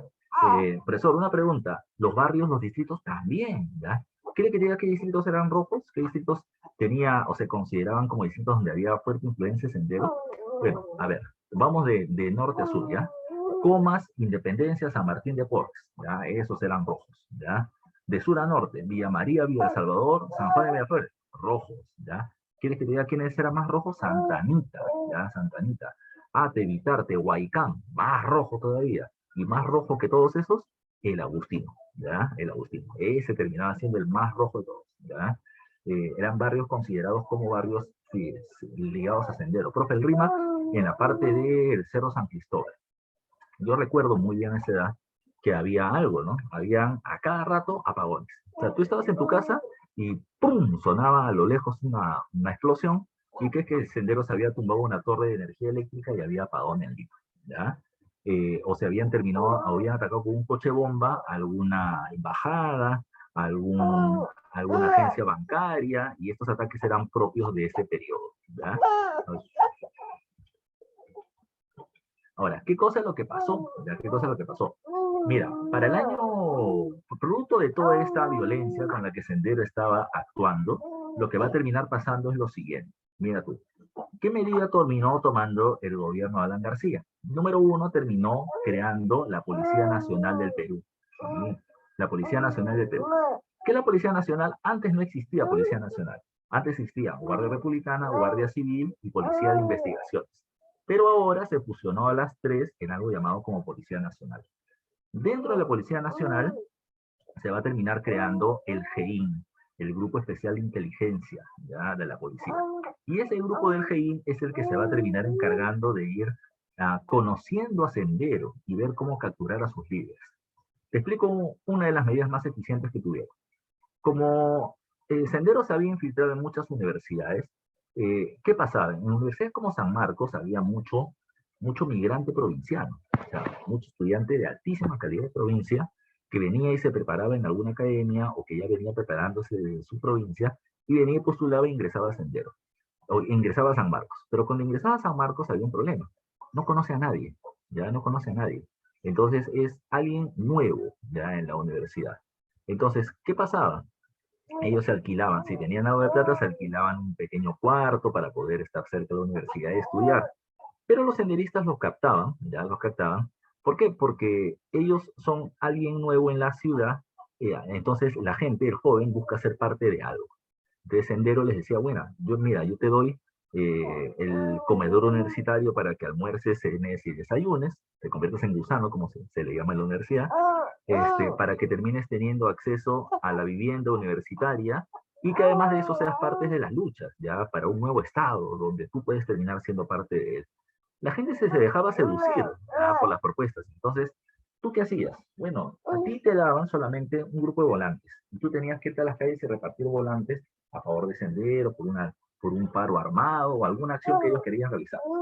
Te chapaba un policía y te terminaba metiendo a la mazmorra. Y te terminaba metiendo golpe 1 o 2 semanas. Habla, ¿dónde estaba Ismael? Tú eres senderista. Y tú decías, yo no sé dónde está Ismael, ni lo conozco. No, tú eres mentiroso, tú sí sabes. Y pum, pum, golpe. 20 años de cárcel por ponerte a volantear. ¿Ya? ¿Qué hacía el GEIN? El GEIN dijo, no, esa no es la solución. Ya, esa no es la solución. Este niñito, ya que no sabe nada, no conoce a Abimael. Es más, la gente ni sabía si Abimael seguía vivo o no. Entonces, estos patas no lo conocen ni fregando. Pero alguien sí lo debe conocer. Entonces, ¿qué hacía el GEIN? Igualito. Te chapaba, te torturaba, te golpeaba y luego te dejaba libre. Y lo que hacía ahora el Hegel era seguirte, ¿ya? Seguirte. ¿Por qué? Porque esos jovencitos senderistas se reunían en la universidad y venían teniendo un coordinador, un jefe. Ese jefe ahora ya lo conozco, ¿ya? No lo chapo, no, lo dejo libre, que siga actuando, ¿ya? Que siga actuando. ¿Por qué? Porque ese jefe se reúne con otros de su mismo nivel y tienen un jefe, un coordinador. Y esos se reúnen con alguien de su mismo nivel y también tienen otro jefe. Y así que poco a poco van buscando, van jalando el hilo de la madeja hasta llegar al líder, ¿ya? Hasta llegar al líder. Y eso es lo que va a terminar pasando, ¿ya? ¿Sabes cuánto se demoró el GEIN en llegar a encontrar a Abimael Guzmán? 4 años. Recién en el 91 ya sabían dónde estaba Abimael Guzmán y en el operativo que hicieron para capturarlo, lamentablemente se escapó. Pero tomen en cuenta algo, la violencia del Estado contra la subversión y de la subversión contra el Estado y la población fue muy fuerte. ¿Ya? Entre el año 83 y el 90 van a haber una gran cantidad de muertes, una gran cantidad, como dice acá, de migración, ¿ya? De migración. Dice migración y ex. ¿Profesor, qué significa eso? Migración interna. Mucha gente, y tal vez tú tengas familiares de ese tipo, tuvo que huir de sus pueblos, de Ayacucho, de Huancavelica, de Cusco, de Puno, tuvo que huir por la violencia que había entre el Estado y Sendero Luminoso, ¿ya? Para evitar ser asesinados. Sí, sí, ¿ya? Pero la gente que tenía un poco más de plata, ¿qué hacía? No venía a Lima, no se iba a Cusco, no se iba a Trujillo. ¿Sabes a dónde se iba? Se iban al extranjero, ¿ya? Se iban al extranjero precisamente para poder sobrevivir a la situación. ¿Dónde se iba? Si estabas en Sudamérica, Argentina, Chile, de Argentina a Chile, o te ibas a Estados Unidos, o te ibas a Japón, o te ibas a Europa. Pero la cuestión era sobrevivir en esta cuestión de crisis. ¿Ya? No te olvides tú. Así estaba de complicada la situación en el Perú. Ahora, dice ahí corrupción generalizada. Uf, ya. ¿Qué más? Pues el APRA. Oye, el APRA tiene precisamente una historia muy fea sobre eso. ¿Los apristas pudieron haber cambiado la situación del país? Seguramente, ¿ya? Pero la cuestión está en que le empeoraron, ¿ya? ¿Por qué? Porque los compañeros apristas terminaron quedándose puestos donde no había. O sea, por ejemplo, la gente quería chamba. Son 60 años que este partido no tiene el control del gobierno y entraron pues con garrapatas a terminar agarrando el puesto que pudiera. En el Poder Judicial, por ejemplo, tú querías presentar un documento para hacer una demanda, ¿ya? Un documento para una demanda, ¿y sabes lo que pasaba? En lugar de que meses partes lo reciban y comience a procesarse, 5 personas terminaban sellando el mismo documento. ¿Por qué? Porque se habían creado puestos de trabajo extra, solamente para que los compañeros tengan trabajo. Y esto terminaba siendo, repito, un sistema burocrático lento e ineficiente, ¿ya? E ineficiente.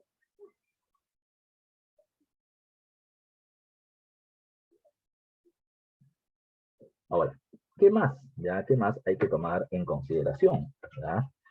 Cuando hablamos de Alan García, hay una serie de actos de corrupción, como por ejemplo el dinero para poder construir el tren eléctrico, que recién lo culmina García en su segundo gobierno. ¿Ya?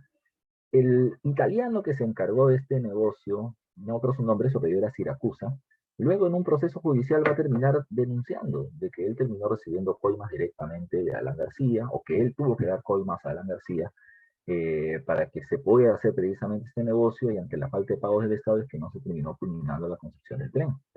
Se hablaba de la famosa leche ENSI, ya la Empresa Nacional de Consumo Interno, ya que terminaba produciendo leche en polvo para los niños, pero mucha de esta terminó saliendo malograda y mucha gente se terminó enfermando. Es un caos precisamente lo que se termina produciendo, repito, en el país durante este periodo. Un caos, ya es lo mínimo que se puede terminar diciendo durante este periodo.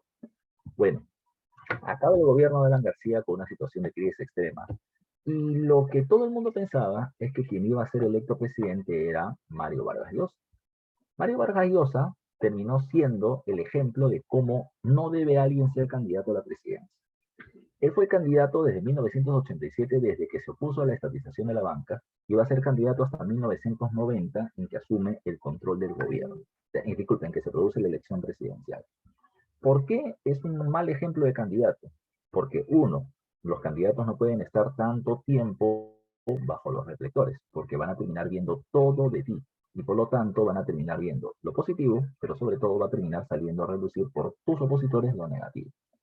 Segundo problema de Mario Vargas Llosa, él fregó demasiado al presidente Alan García, de tal manera que el presidente Alan García, que no podía reelegirse, va a terminar haciendo lo posible en venganza para que Mario Vargas Llosa no llegue al gobierno, ¿ya? ¿Cómo así? El gobierno de Alan García va a terminar emitiendo spots publicitarios en el Canal 7 y en los canales abiertos en contra del shock de Mario Vargas Llosa. ¿Por qué? Porque ahí va el tercer problema. Mario Vargas Llosa se pasó de sano, se pasó de sincero. ¿Qué cosa dijo él? Yo voy a hacer un shock económico liberal en el país.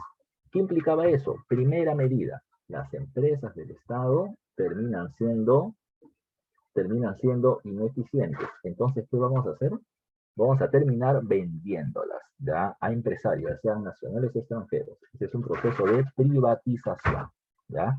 Mario Vargas Llosa dijo, las ineficientes empresas las vamos a vender. Todo el mundo decía, sí, y con eso vamos a terminar teniendo ganancias al venderlas. ¡Qué bonito! Y estas empresas nuevas de capital nacional extranjero van a producir y nos van a pagar impuestos. ¡Qué bien por el país! Hasta ahí todo el mundo estaba contento. Estos nuevos empresarios van a tener tecnología, sí, más tecnología. Vamos a poder invertir nuestro dinero en una mejor educación, sí, mejor educación para nuestros hijos. Todo estaba bien. Hasta que terminó planteando de que los nuevos empresarios ya no van a requerir 2.000 trabajadores en las empresas del Estado, sino que para ser eficientes requieren 1.000 y por la tecnología que van a traer requieren solamente 700. O sea que se va a tener que votar a 1.300 personas. Y eso sí, la gente ya no lo comenzó a ver tan bonito, ¿ya? Que el gobierno ya no iba a dar subsidios y que el precio de los productos iba a terminar subiendo de acuerdo a lo que el mercado mandaba. Entonces, ¿cómo voy a poder pagar eso? La gente comenzó a agarrarle pánico al shock y Alan García en los spots publicitarios planteaba eso precisamente, que el shock iba a terminar generando una desgracia económica a nivel nacional. ¿Quiénes fueron? Ya, ¿quiénes fueron entonces quienes van a terminar compitiendo contra Mario Vargas Llosa? Bueno, en realidad fueron varios candidatos. Primero estaba Luis Alba Castro del APRA, ya del APRA, quien tiene como 20% de los votos en primera vuelta, pero sabía de que si bien tiene el voto aprista duro, ya de los apristas, digamos así, consolidados que van a querer de que alguien de su partido gane, sabe que de eso no iba a pasar, porque había un fuerte rechazo al primer gobierno del APRA que hizo una desgracia. Entonces el APRA comenzó a apoyar primero un candidato. Ya dijo, ante la crisis que viene viviendo el Perú, económica, social, ya es social, entonces una esperanza religiosa podría ser muy buena. Se planteó apoyar a Ezequiel Ataucusi Gamonal, el del PREPAP, el del pescadito, ya que venía con una suerte de Mesías, que era el segundo Jesucristo en la tierra, y cuando él muera, él iba a terminar resucitando, ¿ya? Pues bueno, él terminó teniendo un grupo de seguidores interesante, el grupo israelita del PREPAP, ¿ya? Pero lo que va a terminar pasando es que no, el mismo Alan García se dio cuenta de que la gente podía ser muy creyente, muy cristiana, pero era católica. Si bien los grupos evangélicos estaban creciendo, este grupo evangélico con características de vestimenta y morales muy diferentes no iban a ser muy bien aceptados por parte de la población. Entonces, no era el mejor de los casos. El otro candidato que comenzó a crecer de la nada era Alberto Fujimori. Alberto Fujimori, ¿quién era? Bueno, él era dueño de una academia preuniversitaria, ¿ya? Para poder tener ingresantes a la Universidad Agraria de La Molina, ¿ya? De acuerdo a la ley de la época, si uno se presentaba a ser presidente de la República y no ganaba la elección, automáticamente te convertías en senador. La lógica era algo así como no podemos desperdiciar a las grandes mentes del país que quieren llegar a ser presidentes, sino que los podemos convertir en gente que elabore leyes para el país. Ese era el gran objetivo de Fujimori. Con un partido llamado Cambio 90, con ese objetivo. Vendió su academia universitaria, juntó plata, se mandó a ser candidato para llegar a ser senador. ¿Qué más era? Fujimori era ingeniero agrónomo, rector de la Universidad Agraria de La Molina, presidente de la Asamblea Nacional de Rectores, algo así como el director de los directores de las universidades. Y además dirigió un programa sobre agronomía en el Canal 7 a las 4 de la mañana. O sea, si el Canal 7 muy pocos lo ven, a las 4 de la mañana peor, ¿ya? Así que era un personaje poco conocido. Se le llama, y esa ha sido pregunta de examen de la emisión antes, se le llama como un outsider, ¿ya? Un outsider. Es alguien que está fuera del sitio, es outside, ¿ya? Fuera del sitio. Es decir, en la fotografía, ya en la fotografía de los candidatos que tienen posibilidades de ganar la elección para el año 90, a la cabeza estaba Mario Vargas Llosa, Luis Alva Castro II y todos los demás estaban detrás. Y Fujimori dentro de ese grupo, ¿ya? Ahora, Fujimori no está en la foto, pero de un momento a otro aparece delantito, ya compitiendo la campaña contra el poderoso Mario Vargas Llosa. ¿Qué pasó? ¿De dónde salió? Si él no estaba en la toma, es un outsider. Fujimori gana ¿Sabes por qué? Porque precisamente la gente estaba fastidiada con los partidos tradicionales. Recuerda, es más o menos la misma elección que va a tener Pedro Castillo en el último proceso electoral, ¿ya? Para que lo entiendas. ¿Por qué? ¿Qué cosa decía el APRA? Solo el APRA salvará al Perú. Ya, le dieron su oportunidad al APRA y el APRA hundió más al Perú todavía. Entonces, ninguno de estos políticos que dicen que nos van a terminar cambiando la realidad son los que van a terminar haciéndola. Entonces, tenemos que escoger a alguien que no sea un político tradicional. Y Fujimori no lo era un personaje poco conocido, ¿ya? Segundo, ¿qué cosa decía Fujimori? ¿Ya? Fujimori decía, somos un país agrario, así que un ingeniero agrónomo puede terminar solucionando las cosas. Puede ser. Tercero, Fujimori ya venía planteando una propuesta, no al shock económico, ¿ya? No al shock económico. ¿Qué cosa implica no al shock económico? Bueno, no hacer lo que se terminaba planteando por parte de Mario Vargas Llosa. Es decir, no a la eliminación de los subsidios, no al control del precio o no a eliminar el control del precio de la moneda nacional, no afectar tanto, ¿ya? O no terminar permitiendo que las empresas extranjeras hagan lo que quieran cuando compran una empresa nacional. Todo eso se terminaba planteando. Y la gente le fue ganando simpatía. Más todavía cuando los programas cómicos comenzaron a imitar a Fujimori. Fujimori era puesto de manera caricaturesca, pero sin burla. ¿Ya? Fujimori era el samurái. El samurái. Y Fujimori aparecía vestido como samurái, con su kimono, con su espada, con su katana, y salía pues diciendo que yo soy, con su frasecita de la época, honradez, tecnología y trabajo, ¿no? ¿Ya? Fujimori en su spot publicitario salía con una yuca en la mano, ¿ya? O sea, él salía con su tractor, con campesinos alrededor y una yuca en la mano, cambio 90. Y eso se hizo viral, o sea, lo que nosotros diríamos viral en la actualidad. Salía con una yuca en la mano y la frase de los cómicos era yuca para ti, haciendo relación como si fuera un pene, ¿ya? Entonces era como, qué fregué, no, algo así. La cuestión es que Fujimori comenzó a ganar respaldo. La gente lo comenzó a relacionar. Fujimori, japonés, ya, japonés. Pero, ¿qué cosa es ser japonés? ¿Cuál es lo positivo de ser japonés? Bueno, los japoneses terminan siendo ordenados, ya, ordenados. Son, lacónicos, hablan lo necesario. Fujimori era un tipo callado, son inteligentes. ¿Ya? Un japonesito es el dueño del negocio de la tienda de la esquina que es próspero, como los Won. ¿Ya? Entonces, comienzan a relacionarlo de esa forma, ¿ya? De esa forma. Y Fujimori comienza a ganarse, repito, la simpatía de la gente, ¿ya? La simpatía. Pero un pata simpático, era un inocente, ¿no? Era un inocente que no va a terminar alterando mucho las cosas. Pero bueno, ante eso, Fujimori llega a la segunda vuelta con Mario Vargas Llosa, ¿ya? Y en la segunda vuelta se tenía que producir el famoso debate presidencial. Y todo el mundo sobreentendía que en el debate presidencial Fujimori no tenía nada que hacer contra Mario Vargas Llosa. Mario Vargas Llosa venía de ser galardonado con el premio Príncipe de Asturias, ¿ya? El principal premio a la literatura en lengua castellana, ¿ya? Era tremendo narrador, ya había trabajado como periodista, era excelente hablando y escribiendo. Entonces, ganarle a Mario Vargas Llosa con un Fujimori que no podía hilar palabras durante 3 minutos era pues absurdo, ¿no? Teóricamente. Pero vamos a ver qué pasó. A Fujimori se aplicó bien. Sus asesores le hicieron bien la chamba de qué cosa debe y no debe decir, y en el debate presidencial revolcó a Mario Vargas Llosa. Lo primero que lo hace ganar es la forma en la que nombra a Mario Vargas Llosa. No le dice chato, narizón, no. Le dice solamente Mario Vargas. ¿Ya? Todos nosotros le llamamos Mario Vargas Llosa, es uno de los pocos peruanos al que todos nosotros nombramos con sus dos apellidos. Yo no creo que tú me digas, profesor, o ¿cómo está Francisco Mendoza? ¿Ya? Muy pocos lo van a terminar haciendo, pero Vargas Llosa lo ponemos ya como si fuera un apellido compuesto.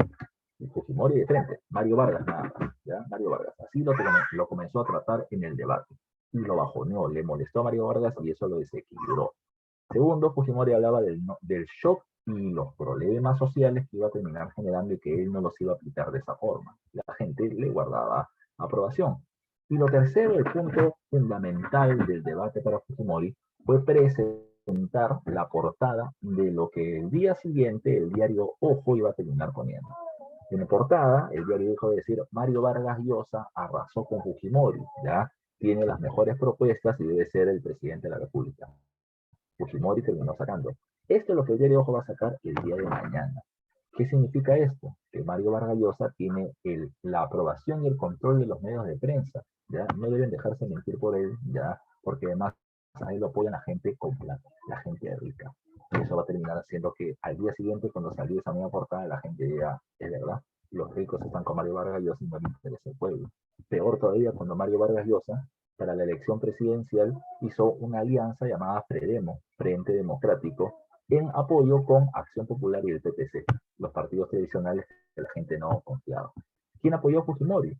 Lo apoya el APRA por debajo, la de la mesa, lo apoya los partidos socialistas que no querían un shock y los grupos evangélicos que te tocaban la puerta en tu casa y además de intentarte hacer leer la Biblia, te terminaban dando un volantito para que votes por Fujimori.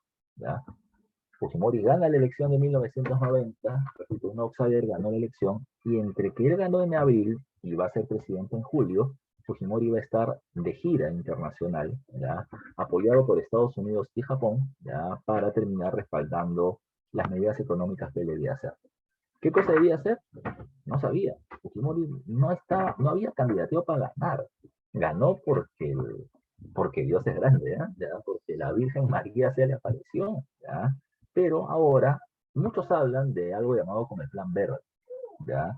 El Fujimori se reúne con los grupos empresariales y con los militares y le dijeron, mira, ¿sabes qué? Aquí está el plan económico de Vargas Llosa, compadre, y lo vas a terminar aplicando, ¿ya? Así que, bueno, Fujimori, repito, respaldado por Estados Unidos y su país de procedencia, el Japón, va a terminar siendo llevado de la mano por parte de estos dos ante el Fondo Monetario, el Banco Mundial, el Club de París y los diferentes prestamistas que veníamos teniendo, a terminar haciendo promesas de cambio. Eso es lo que va a hacer Fujimori. Fujimori va a decir, bueno, señores, quiero que me presten plata, ¿ves? Para terminar sacando al Perú de la crisis en la que se encuentra. Nadie nos quería prestar dinero, pero, repito, bajo el padrinazgo de Estados Unidos y de Japón, la cosa cambió, ¿ya? La cosa cambió. ¿Qué es lo que le plantearon a Fujimori? Bueno, tienes que hacer el shock económico, medidas neoliberales, tienes que mostrarme, ¿ya? De que vas a poder pagar la deuda que tienes, ¿ya? Así que, por lo tanto, Fujimori no le quedó otra más que aplicar el shock. 28 de julio del 90 asume la presidencia y menos de 20 días después se termina produciendo el famoso Fuji Shock, el shock de Fujimori, del shock de Fujimori. ¿Qué pasó? ¿Ya? ¿Qué pasó? Dice acá, con el objetivo de reducir la hiperinflación, la inflación tan elevada del precio de los productos, Fujimori va a terminar aplicando el shock económico, el Fuji Shock, ¿ya? ¿Qué implicó? Medidas económicas neoliberales. Chao a los subsidios, ¿ya? El ministro de Economía de Fujimori, llamado Hurtado Miller, Juan Carlos Hurtado Miller, salió a la prensa un día así, mensaje a la nación, pero no salía el presidente, salía él. Saliendo con la nueva lista del precio de los productos a partir del día de mañana, un día por la noche, ¿ya? Planteaba, el precio de los fideos, vamos a poner un precio cualquiera, ¿ya? El kilo de fideos, ¿cuánto cuesta ahorita? 4 soles 50. A partir de mañana cuesta 21 soles. No 5, 21. Y así con el precio de la leche, del arroz, de las menestras, del pan, etcétera, ¿ya? Culmina precisamente la larga lista de precios de los productos tan elevados con la famosa frase que Dios nos ampare, que Dios nos ayude, ¿ya? Yo recuerdo tener ese momento, 8 años, y ver a mis viejos llorando. En 8 años yo no sabía lo que estaba pasando, ¿no? Yo solamente esperaba que vuelva el programa de dinosaurios, que es lo que se daba por la tele en ese momento, ¿ya? Entonces, yo veo a mis viejos llorando. ¿Por qué? Porque con todo el precio de los productos que había terminado subiendo, evidentemente lo que mi viejo tenía en el bolsillo no le iba a alcanzar. Entonces ellos están pensando en que tomen mis hijos y yo estaba pensando en que vuelva mi programa, ¿ya? Al día siguiente, lo que todo el mundo esperaba eran en las calles grandes movilizaciones sociales porque la gente se siente engañada por Fujimori porque dijo que no iba a hacer el shock y lo está haciendo. Pero si bien hubieron protestas, no eran tan grandes como se esperaban. ¿Por qué? Porque los presidentes que recién llegan al gobierno, y tú lo has visto ya ahora, tienen un periodo de gracia que se les suele llamar como los 100 primeros días. Pues la gente espera que el presidente en los 100 primeros días termine tomando medidas que terminen siendo importantes para mejorar la situación, ¿ya? Y mucha gente dijo, mira, podemos estar peor de lo que nos dejó Alan García, es difícil, ¿no? O sea, estar más abajo del infierno, no sé cómo podría ser. Ahora, las medidas de Fujimori podrían superar la crisis, habrá que verlo, habrá que verlo. Bueno, no solamente se puso el fin de los subsidios, sino que se terminó eliminando el control de precio de la moneda nacional frente al dólar, ¿ya? El INPI, del INPI se devaluó mucho más todavía, pero al año siguiente Fujimori lo saca de circulación y lo cambia por otra moneda que es el nuevo sol, que hasta el año pasado circulaba, lo que tiene que hasta el año pasado, que ya no estamos con el nuevo sol, no, ahora estamos con el sol, por si acaso, ya, por si acaso. Ahora, ¿qué es lo que va a terminar pasando? La hiperinflación bajó, solamente mire este cuadro, pasamos de 7.650% en julio del 90, cuando la universidad se retira, a 139%. Insisto, ¿por qué? Porque el Estado ya no subsidia, el Estado ya no saca plata de bolsillo para intentar mantener la economía equilibrada, para permitir que el mercado la regule. ¿Ya? Así que por lo tanto con esa situación se va a intentar mejorar, ya, mejorar la situación económica ya, del Perú durante este periodo. ¿Qué más? ¿Ya? ¿Qué más? Ese es solamente uno de los cambios, ¿ya? ¿Ya? Y repito, el resultado va a terminar siendo muy eficiente. En un año la hiperinflación bajó 7.500%, ¿ya? En un año, 7.500% con la eliminación de la intervención del Estado en la economía. Ahora, precisamente el modelo neoliberal implicaba eso, ¿ya? Una intervención del Estado muy baja en la economía, permitiendo inversión privada, promoviendo la inversión pública que genere precisamente el desarrollo de la empresa privada y puestos de trabajo, y que las ganancias que el Estado obtenga lo termine realizando para poder hacer obras de infraestructura, puentes, caminos, carreteras, para ampliar el sistema comercial y por lo tanto promover agentes económicos individuales. Ese terminaba siendo el plan y Fujimori va a ser muy pegado a él, ya muy pegado a él. En el tema económico, el Banco Central de Reserva es el que emite los billetes y las monedas, y recuerden que se había literalmente prostituido durante la época de la García. Se emitían billetes sin ningún tipo de sustento. Ahora se dijo no. Sacamos el INPI, ponemos el nuevo sol y el BCR va a terminar siendo una institución muy autónoma. Ese va a terminar siendo uno de los éxitos económicos del Perú, no es solamente Fujimori. Desde época de Fujimori en adelante el Perú. Que el BCR sea muy autónomo. ¿Ya? Va a funcionar el cobro de impuestos. Se crea una institución del Estado sólida para cobrar los impuestos. Profesor, pero ¿cómo que sólida si hay un montón de empresas que no pagan? Ya, es que bueno, si lo comparamos con lo que había en los años 80 y de ahí atrás, eso no cobraban a nadie, a nadie. Ahora sí se va a terminar teniendo una mayor recaudación tributaria. La SUNAT le cobra a las empresas dentro del país y la SUNAT, ya con D al final, cobra el impuesto aduanero a las importaciones. Con eso, la economía nacional se equilibra. Como estamos aplicando las medidas neoliberales, el Fondo Monetario y el Banco Mundial nos reinsertan en el sistema financiero, nos vuelven a dar préstamos y la situación económica del Perú comienza a mejorar. Profe, pero uno de los puntos principales del neoliberalismo, y tal vez lo has visto ya en Historia Universal cuando se habla de la perestroika con Gorbachev, termina siendo la privatización de empresas. Y ese era un punto muy sensible que en el Perú no se podía hacer. ¿Y por qué no se podía hacer? ¿Acaso Fujimori no quería? No, sí quería, ya sí quería. Fujimori está muy pegado al modelo neoliberal, pero la Constitución del 79 no lo permite. La Constitución del 79, lo hemos visto la clase pasada, planteaba que los recursos que terminaban siendo estratégicos del Estado no podían ser vendidos, tenían que quedarse en manos del Estado. Los minerales, el sistema de energía eléctrica, el sistema de telecomunicaciones, no se puede vender. Y Fujimori decía, sí, pero siguen siendo un pasivo para mí, siguen siendo una pérdida de dinero. Entonces, ¿qué pasaba? Como la Constitución no lo permite, ¿qué se tenía que hacer? Cambiar la Constitución. Ese terminó siendo el resultado, ¿ya? A ver, Fujimori, no lo cambia inmediato, ¿eh? La Constitución cambia en el 93, pero vamos a ver cuál fue el camino. Fujimori, ¿cómo podemos definirlo? Fujimori, desde el punto de vista político, termina siendo un presidente que llegó mediante la vía democrática del proceso electoral, pero se va a convertir en un presidente populista y autoritario. Y te explico los dos puntos, ¿ya?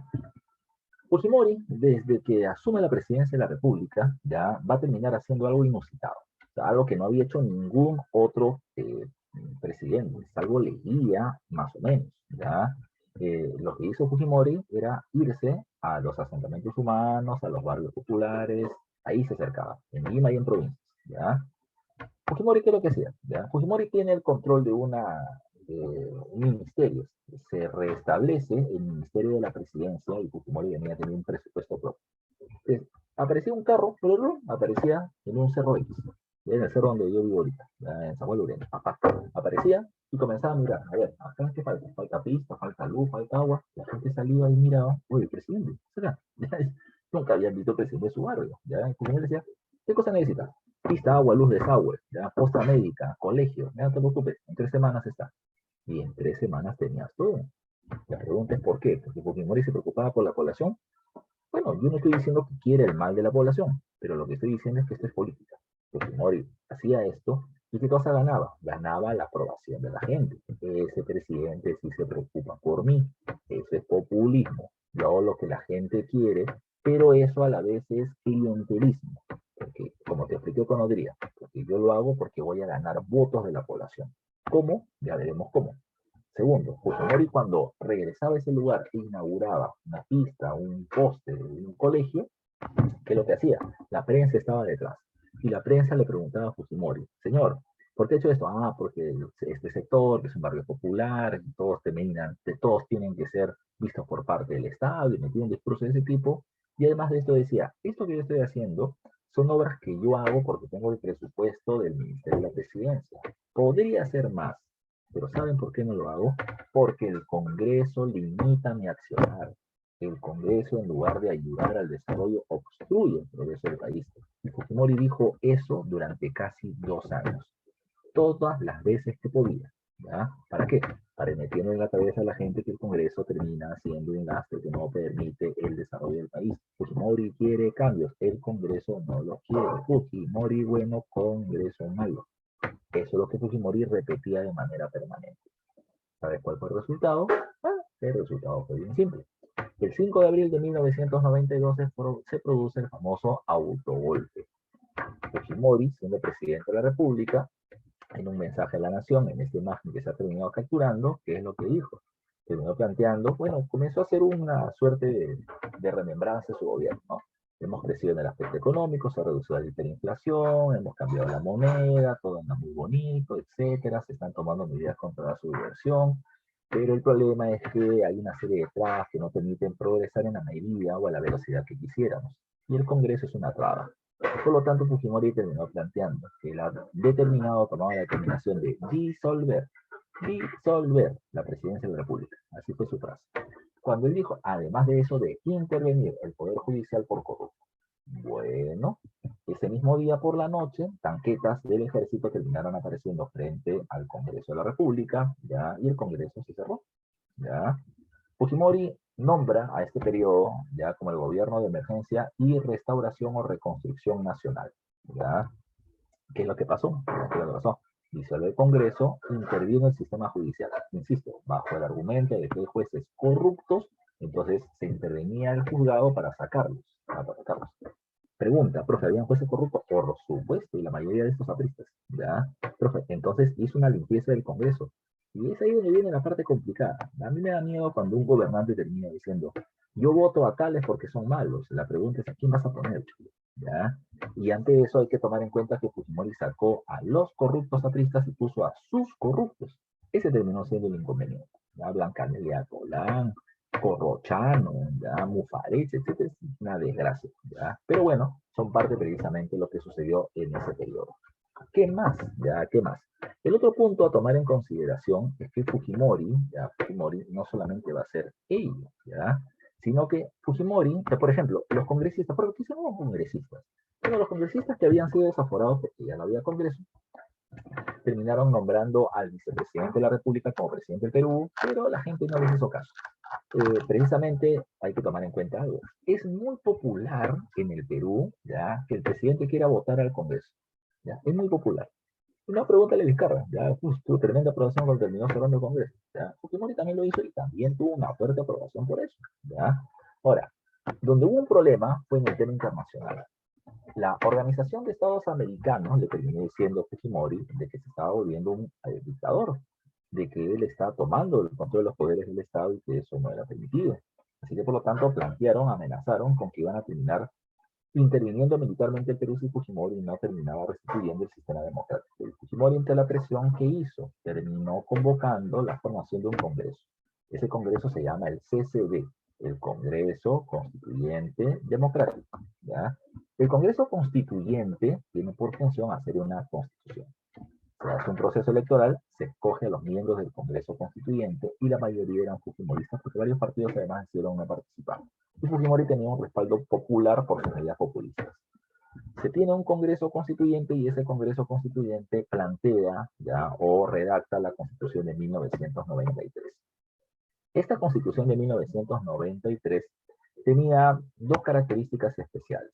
Primero, permitía la reelección presidencial. ¿Ya? O sea, el presidente podía ser presidente y candidato para poder tener dos gobiernos seguidos. ¿Ya? Y lo segundo es que además de eso, terminaba estableciendo su gran cambio era en el capítulo económico de la Constitución, donde sí se permitía la privatización, ¿ya?, de empresas, que era lo que se buscaba hace rato. Ahora, esa Constitución tenía que ser sometida a referéndum. La gente tenía que votar por el sí, quiero el cambio de la Constitución, o no, quiero el cambio de la Constitución del 79, y se ganó 52 contra 48. Muy ajustado, mucha gente dice que hubo fraude, pero ahí está la Constitución del 93. ¿Ya? Ahora, un hecho que es importante. Cuando se establece la Constitución del 93, regresamos a la anterior, que se estableció la promoción de la privatización de las empresas públicas. La primera empresa que se privatiza, ¿sabes cuál terminó siendo? Terminó siendo la compañía peruana de teléfonos, y la terminó comprando Telefónica de España, ¿ya? Nos terminó pagando creo que $1.000 millones, que para la época era un montón de plata, y la prensa pro gobierno terminó poniendo de que este terminaba siendo la revolución del oro que se habían llevado los españoles con la captura de Atahualpa, por la plata que estaba llegando, y se celebró mucho esa privatización. Solamente había un problema. Telefónica nos paga $1.000 millones y los activos, es decir, entre locales y cables y todos los activos que tenía la compañía peruana de teléfonos eran 700 millones. O sea, no hemos ganado mucho, pero se terminó haciendo una celebración con voz y platillos, y a partir de eso, las privatizaciones de muchas empresas mineras, industrias, etcétera, van a terminar realizándose durante el gobierno de Fujimori. Ahora, bajo el punto de vista neoliberal, bueno, se hizo lo que tenía que hacer. Se venden las empresas, se gana dinero, se cobran impuestos, se tiene dinero, se hace obras sociales. ¿Ya? Eso es lo que no le va a detener. Pero hay un hecho importante. Entre el golpe de Estado, el CCD y la aprobación de la Constitución del 93, sucedieron unos eventos intermedios que ayudaron mucho a Fujimori para que tenga aprobación su Constitución. La captura de los principales líderes de Sendero Luminoso y del MRTA. Mira tú, el 9 de junio del 92, ¿ya? Precisamente solamente 2 meses después, ya del 5 de abril del autogolpe, se recaptura, porque ya había sido capturado antes y se había escapado, Víctor Poley Campos, líder del Movimiento Revolucionario de Tupac Amaru. Y el 12 de septiembre se captura al líder de Sendero Luminoso, Abimael Guzmán, y a los principales cabecillas, ¿ya?, de este grupo. En el 91, salud, en el 91 se había terminado produciendo, como le dije hace un rato, ya el conocimiento de dónde estaba Abimael Guzmán y su gente en una casa en Surco. Cuando se intervino la casa en Surco, todos habían terminado escapando, pero se había terminado encontrando una tremenda cantidad de documentación importantísima, ya, importantísima, para ese proceso. Dice, profe, ¿cómo lo capturamos? Primero te estoy explicando, me está preguntando por interno, Aarón, ¿cómo lo capturan a Abimael? Primero te estoy explicando por qué no lo capturan en el 91. Se encuentra documentación y regalos, cuadros, imágenes alegóricas a Abimael Guzmán, y sobre todo se encuentra algo, un video, ¿ya? Ese es fundamental, un video. En el video se ve el velorio, ¿ya?, de Nora, que era la primera esposa de Abimael Guzmán, ¿ya?, Augusta de la Torre. Y se ve a todos los líderes de Sendero Luminoso en esa reunión, ¿ya? Ahora, ya con eso se pudo identificar a Abimael Guzmán como estaba en ese momento, como lo puedes ver ahí, gordo y babón, ¿ya?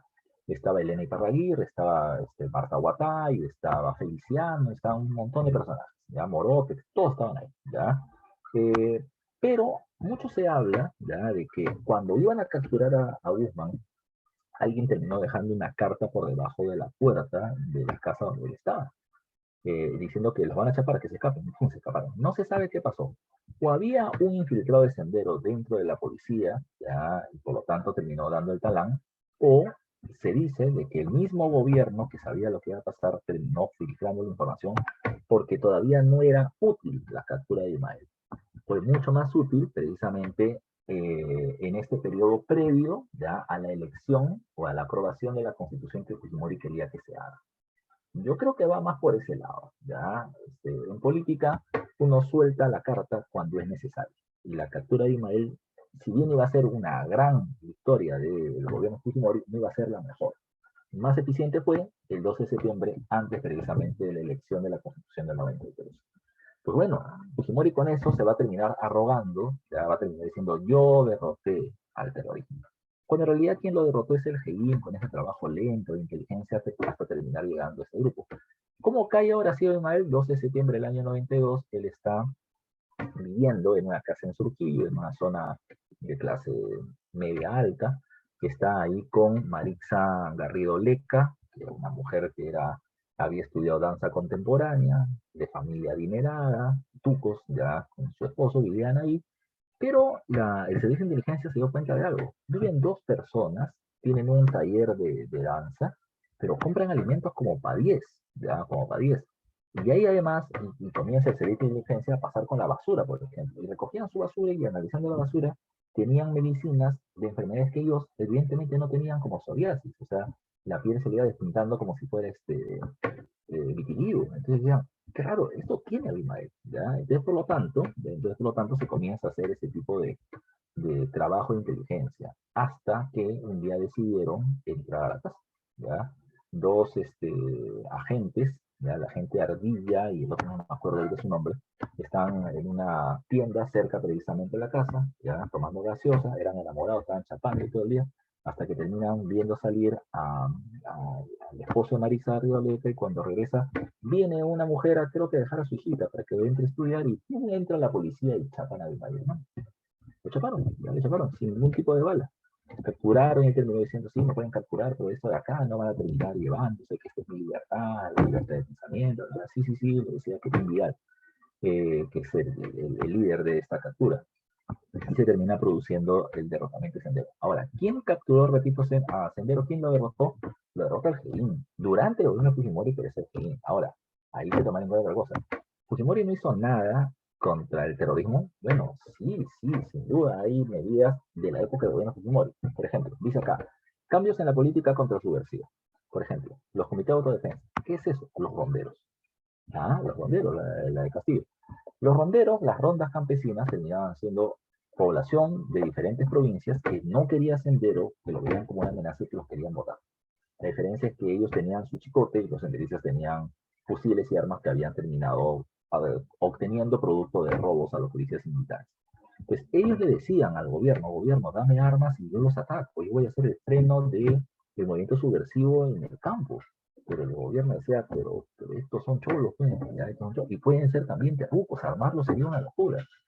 Pero decidieron confiar y darles armas retrocargas, antiguasas, ¿ya? Pero terminaron precisamente teniendo armas y siendo aliados del gobierno. Por otro lado está el caso de los jueces sin rostro. Entonces, ¿qué es eso? Mira, se decidió que a los terroristas se les iba a terminar siguiendo un proceso legal a través de la Junta Militar. Una Junta Militar. O sea, militares iban a terminar juzgando a los senderistas. ¿Por qué? Porque hubo un caso muy sonado. Morote era uno de los hombres fuertes del Sendero Luminoso. Está apresado, lo llevan ante el juez, un civil, ya en el estrado frente a él, y termina diciendo, sus cargos terminan siendo tal, usted se considera culpable, inocente, y dijo, bueno, señor juez Francisco Mendoza, ya, usted termina viviendo en tal lugar, tiene esposa, dos hijos, ya, su hija estudia en tal lugar, su niño tiene tantos meses, ya su esposa trabaja en tal lugar, salen a las 7:30 de la mañana, regresa a la 1, se mueven en tal carro, ya, me declaro inocente. O sea, lo que le está diciendo es, yo sé quién eres, sé dónde vives, sé quién es tu familia. A ver, declárame culpable. Los jueces amenazados declaraban inocencia. Entonces se terminó planteando esto. Para evitar ello, van a ser juzgados en tribunal militar. Los jueces van a estar encapuchados, por eso se llama jueces sin rostro, porque no le podías ver la cara. Se le distorsionaba la voz para poder evitar que se sepa quiénes son. Y los terminaban declarando culpables. Por ahí un problema. El problema, el error, digamos así, el funcionamiento de este proceso legal es que un militar no puede juzgar a un civil. O sea, el terrorista, por más terrorista que sea, es un civil y no lo puede juzgar el ámbito militar. Por eso es que en el año 2000 muchos de estos procesos judiciales tuvieron que ser vueltos a realizar, porque, repito, se estaba haciendo por alguien que no le correspondía el proceso. Sigamos hablando, ya sigamos hablando. Se crea un grupo paramilitar o un destacamento paramilitar llamado el Grupo Colina, como se le llamó en la época. ¿Qué es eso? Te explico, ya te explico. El Grupo Colina terminaba siendo un grupo de militares, militares, que estaban actuando de manera paralela al ejército. Es decir, se les seleccionó un grupo de militares para que hagan asesinatos selectivos, de manera precisa. El gobierno terminó designando a quién matar. Bueno, terminaron matando a periodistas, periodistas que terminaban teniendo una posición contra el gobierno y que eran claramente de izquierda. Se les acusó de terroristas o de subversivos o de sindicalistas y se acercaban a eso y los mataban. Dirigentes sindicales también. ¿Ya? Pero los casos más sonados del destacamento Colina fueron dos. El caso Barrios Altos, ¿ya? Donde se terminó matando una familia entera que estaba en una pollada, en un primer piso, en un callejón del Girón Guanta, en Barrios Altos. Pero ¿sabe por qué se les mató? Por nada. El problema era este. Sí habían terroristas en una pollada, en un callejón de la avenida Guanta, es más, en el mismo callejón, pero en el segundo piso. Y se equivocaron y mataron a los que no correspondían. Y el otro terminó siendo el caso de los asesinatos de los estudiantes y el profesor de la Universidad de la Campute. Se les sacó de la vivienda universitaria, se le dio semilla, les metieron una bala en la cabeza y le prendieron fuego. Y sus cuerpos luego fueron encontrados. La pregunta es, profe, ¿pero eran o no eran terroristas? Ahí es donde viene el punto de discusión. Ya es donde viene el punto de discusión. Toma en cuenta que Fujimori está dirigiendo al Estado. Y el Estado lo que tiene que hacer es hacer cumplir las reglas del juego, las leyes, no violarlas, ¿ya? Así que cuando el Estado viola las reglas del juego, ahí hay actos precisamente que están evidentemente contra la ley. Yo no estoy diciendo que los senderistas hayan actuado bien, si los mataron bien, ¿ya? El problema terminó siendo cómo lo hicieron. Si ya los habían capturado, los pudieron llevar a un proceso judicial y meterles 50 años de pena de cárcel si eran terroristas, ¿ya? Pero terminaron actuando de manera extrajudicial, y ese termina siendo el inconveniente. ¿Cómo se supo estos asesinatos del Grupo Colina? Porque se denunciaron en un programa periodístico que en la época es el que hacía todos los destapes contra Daniel Fujimori, que era el programa Contrapunto, ¿ya? Y lo que pasa es que, ¿cómo se enteraron ellos? Porque dos agentes del Grupo Colina es los que les pasaban la información. Y le pasaron la información, ¿por qué? Porque había un pedido especial. Iban a matar a un periodista, a César Hildebrand, ¿ya? Que no era para nada terruco, pero que no le gustaba a Fujimori porque terminaba siendo muy crítico, ¿ya? Entonces, cuando se hizo esa denuncia a estas dos mujeres, a una la mataron y a la otra la dejaron en Bélgica, ¿ya? Y es ahí donde ¡pum!, estalló la bomba. ¿Qué pasó? Capturaron a los miembros del Grupo Colina por asesinatos selectivos, se les juzgó dentro del tribunal militar y les dieron como 20 años de cárcel, pero Fujimori les terminó dando indulto, indulto. ¿Qué cosa es amnistía? ¿Qué cosa es indulto en términos legales? Amnistía es cuando el gobierno se olvida, ya se olvida. O sea, lo que tú hiciste nunca existió, por lo tanto no hay cosa juzgada. Ya tú no eres culpable de nada porque nunca se te denunció por nada porque esos temas no existieron, me olvidé. Ya, amnistía. El indulto es cuando hay un veredicto negativo, ya negativo, es decir, a ti se te declara culpable, pero el gobierno decide perdonarte por los actos que has realizado. Ese es el indulto. Y Fujimori le da indulto al Grupo Colina. Lo que implica que Fujimori pudo no haber sabido, que es lo que Fujimori termina aludiendo. Él no sabía del Grupo Colina, pero el indulto lo da el presidente. Y por lo tanto Fujimori tuvo que leer los expedientes y terminar considerando de que todo lo que habían hecho era lícito. Por eso es que más adelante se le va a terminar acusando a Fujimori, por lo que termina estando en cárcel, se le termina dando 25 años de cárcel por asesinatos indirectos, asesinato mediato, creo que es el término adecuado, ¿no? Entonces, él, al ser comandante general de las Fuerzas Armadas, él sabe todo lo que hacen sus subordinados, por lo tanto sabía lo que hacía el Grupo Colina, y más tomando en cuenta que los indultó. Entonces Fujimori se le termina dando la pena que tiene, ¿ya? Ahora, la Constitución del 93, regresemos a ella, no voy a poder avanzar todos los temas. La Constitución del 93. En la Constitución del 93, como ya te dije, el cambio más importante es el marco económico del libre mercado, el modelo neoliberal. Hay una reelección presidencial inmediata, el Congreso deja de ser de senadores y diputados y solamente tiene una Cámara de Senadores de 100 congresistas, ¿ya? Pena de muerte por traición a la patria. Traición a la patria no es ser terrorista. Traición a la patria es vender información a países extranjeros sobre nuestra seguridad militar, por ejemplo. ¿Ya?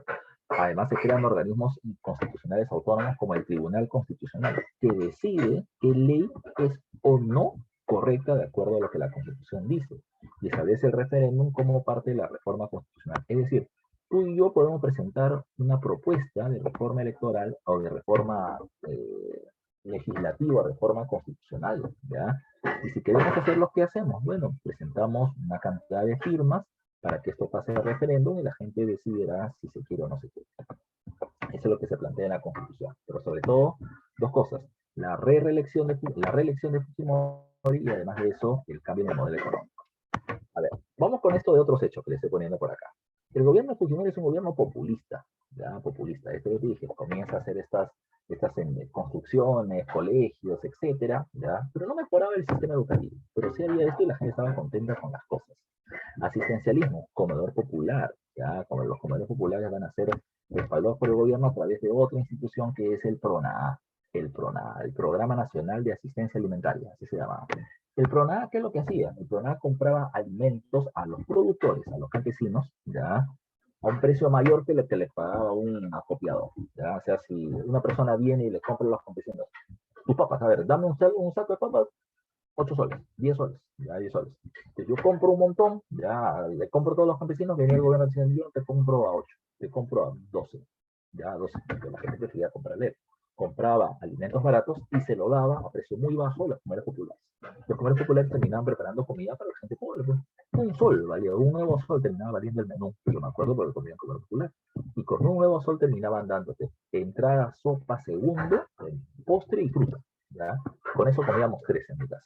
¿Ya? También así no camionero. Pero era porque tenías que sobrevivir. ¿Ya? Y con eso, repito, es una medida asistencialista. La gente no tenía que comer y ahora tenía que hacerlo. El Ministerio de Presidencia era el dinero directamente que venía a tener el gobierno y con ese dinero también Fujimori mandó a sus hijos a estudiar al colegio públicos en Lima y luego al extranjero. Ya eran universidades muy caras. FONCODES era el Fondo Común de Desarrollo con el que se hacían obras como pistas carreteras y colegios. Y todo eso, repito, Fujimori lo terminaba poniendo como una construcción suya, ganándose un fuerte respaldo popular, ya popular, por la manipulación de la necesidad de la gente. Y esto, repito, implicaba clientelismo. La gente recibe un beneficio y tiene que votar por Fujimori. Tanto que apoya su constitución del 93 como también apoyará la constitución, o disculpa, la reelección de Fujimori en el año 95 y luego en el año 2000. El 1 de enero del año 95, para poder acabar la clase, el 1 de enero de 1995, cuando la gente se levantaba, ya un poco cansada de haber celebrado el año nuevo, del 95, ¿qué es lo que va a terminar haciendo? Ya, a ver, Fujimori, ya,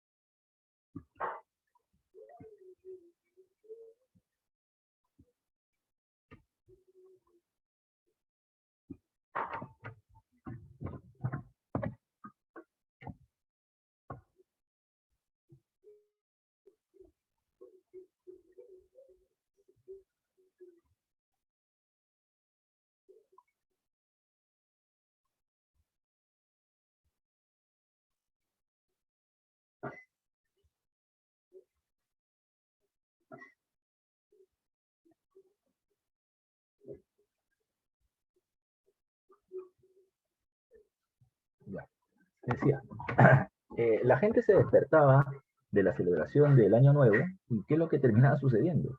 La gente se entera que en ese momento Ecuador nos había invadido, ¿ya? Nos había invadido. Y con la incursión militar de los ecuatorianos se terminó generando un nuevo conflicto llamado por el nombre de la Guerra del Cenepa.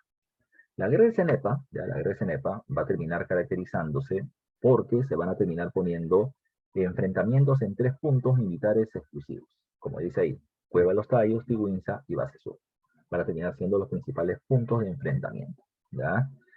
¿Qué pasó? Bueno, Fujimori tiene un problema. Ese año son las elecciones presidenciales y está compitiendo contra Javier Pérez de Cuellar, que venía a ser secretario general de la ONU. ¿Ya? Lo que va a hacer Fujimori es veloz. Fujimori va a terminar en ese momento haciendo el mayor show mediático posible de la guerra. Fujimori se va al frente de batalla con los periodistas, la gente siente las balas por todos lados, pero Fujimori está ahí, el presidente que está al frente, peleando con los militares por la defensa del país. Se terminan comprando aviones de fabricación de la ex Unión Soviética, de Ucrania y Bielorrusia, se compran Sukhoi, MiG-29, muchos de estos terminan siendo o se caían solos, porque eso pasó al igual que algunos helicópteros, o los terminaban tumbando los ecuatorianos. El gobierno peruano argumenta que ganamos la guerra, que logramos frenar la invasión ecuatoriana. Los ecuatorianos consideran de que ellos ganaron el conflicto y por eso se termina firmando la declaración de paz de Itamaraty para terminar poniéndole freno al enfrentamiento militar. Este enfrentamiento militar, repito, Fujimori lo pone a él como el presidente que estuvo al frente de la batalla, y a Nicolás de Bari Hermosa Ríos, el comandante general de las Fuerzas Armadas, manipulado totalmente por Fujimori y Montesinos, lo pone como el general victorioso, ¿no? Como el Perú que había protegido la defensa de la soberanía nacional. Pero, ¿qué es lo que sucedió? ¿Qué es lo que sucedió? De ahí en adelante van a haber una serie de negociaciones para terminar poniéndole fin al tema de la guerra con el Ecuador, la cual culmina en el año 98 en su segundo gobierno con la firma del Acta de Brasilia, en donde se establecen acuerdos como, por ejemplo, la cesión de 1 kilómetro cuadrado en la zona de Tiwinza, para terminar poniendo un santuario para los caídos ecuatorianos en la guerra, o el establecimiento de un parque binacional, en donde tanto peruanos pueden entrar a la zona ecuatoriana y ecuatorianos a la zona peruana. Además de eso, hay una pequeña cesión de territorios en el norte, ya, en donde Ecuador termina teniendo acceso a zonas petroleras. Ya, o sea, yo no entiendo cómo podemos ganar y ceder territorios, aunque también ha sido parte de la historia de Perú, pero Fujimori argumentaba que eso había sido así. Bueno, Fujimori, ahí dejamos el primer gobierno, porque la siguiente semana tenemos que hablar del segundo periodo presidencial. Y en el segundo periodo presidencial hay que recordar que este comienza cuando se vence, ya, cuando se vence a Javier Pérez de Cuellar, que como te dije hace un rato venía de ser secretario general de la ONU, y su victoria va a terminar siendo inusitada, ¿ya? Pero ya veremos qué pasó. No ganó por fraude Fujimori, por si acaso. Terminó teniendo un gran respaldo social por las acciones de su gobierno, pero vamos a ver qué sucedió. Vamos rapidito, ya con los pocos minutos que nos quedan, a terminar viendo algunas claves de las dirigidas de esta semana, ¿ya? Entonces, vamos a ver por aquí está la teoría, que también está en su aula virtual, y ahora vamos a ver las preguntas que corresponden a este proceso. A ver, dice acá, dirigida 35 preguntas. Dice 1, se declara un aumento de sueldos a los maestros, empleados públicos y trabajadores, se congelaron los precios de todos los servicios y alimentos básicos, también se aumentó el sueldo mínimo, se creó un fondo para otorgar incentivo a los industriales con el objetivo de crear nuevos puestos de trabajo y aumento de la producción. Por ese plan económico, el sector manufacturero creció y el comercio también, ¿ya? Las medidas económicas señaladas corresponden al primer gobierno aprista y se enmarcan dentro de un modelo llamado, ¿ya?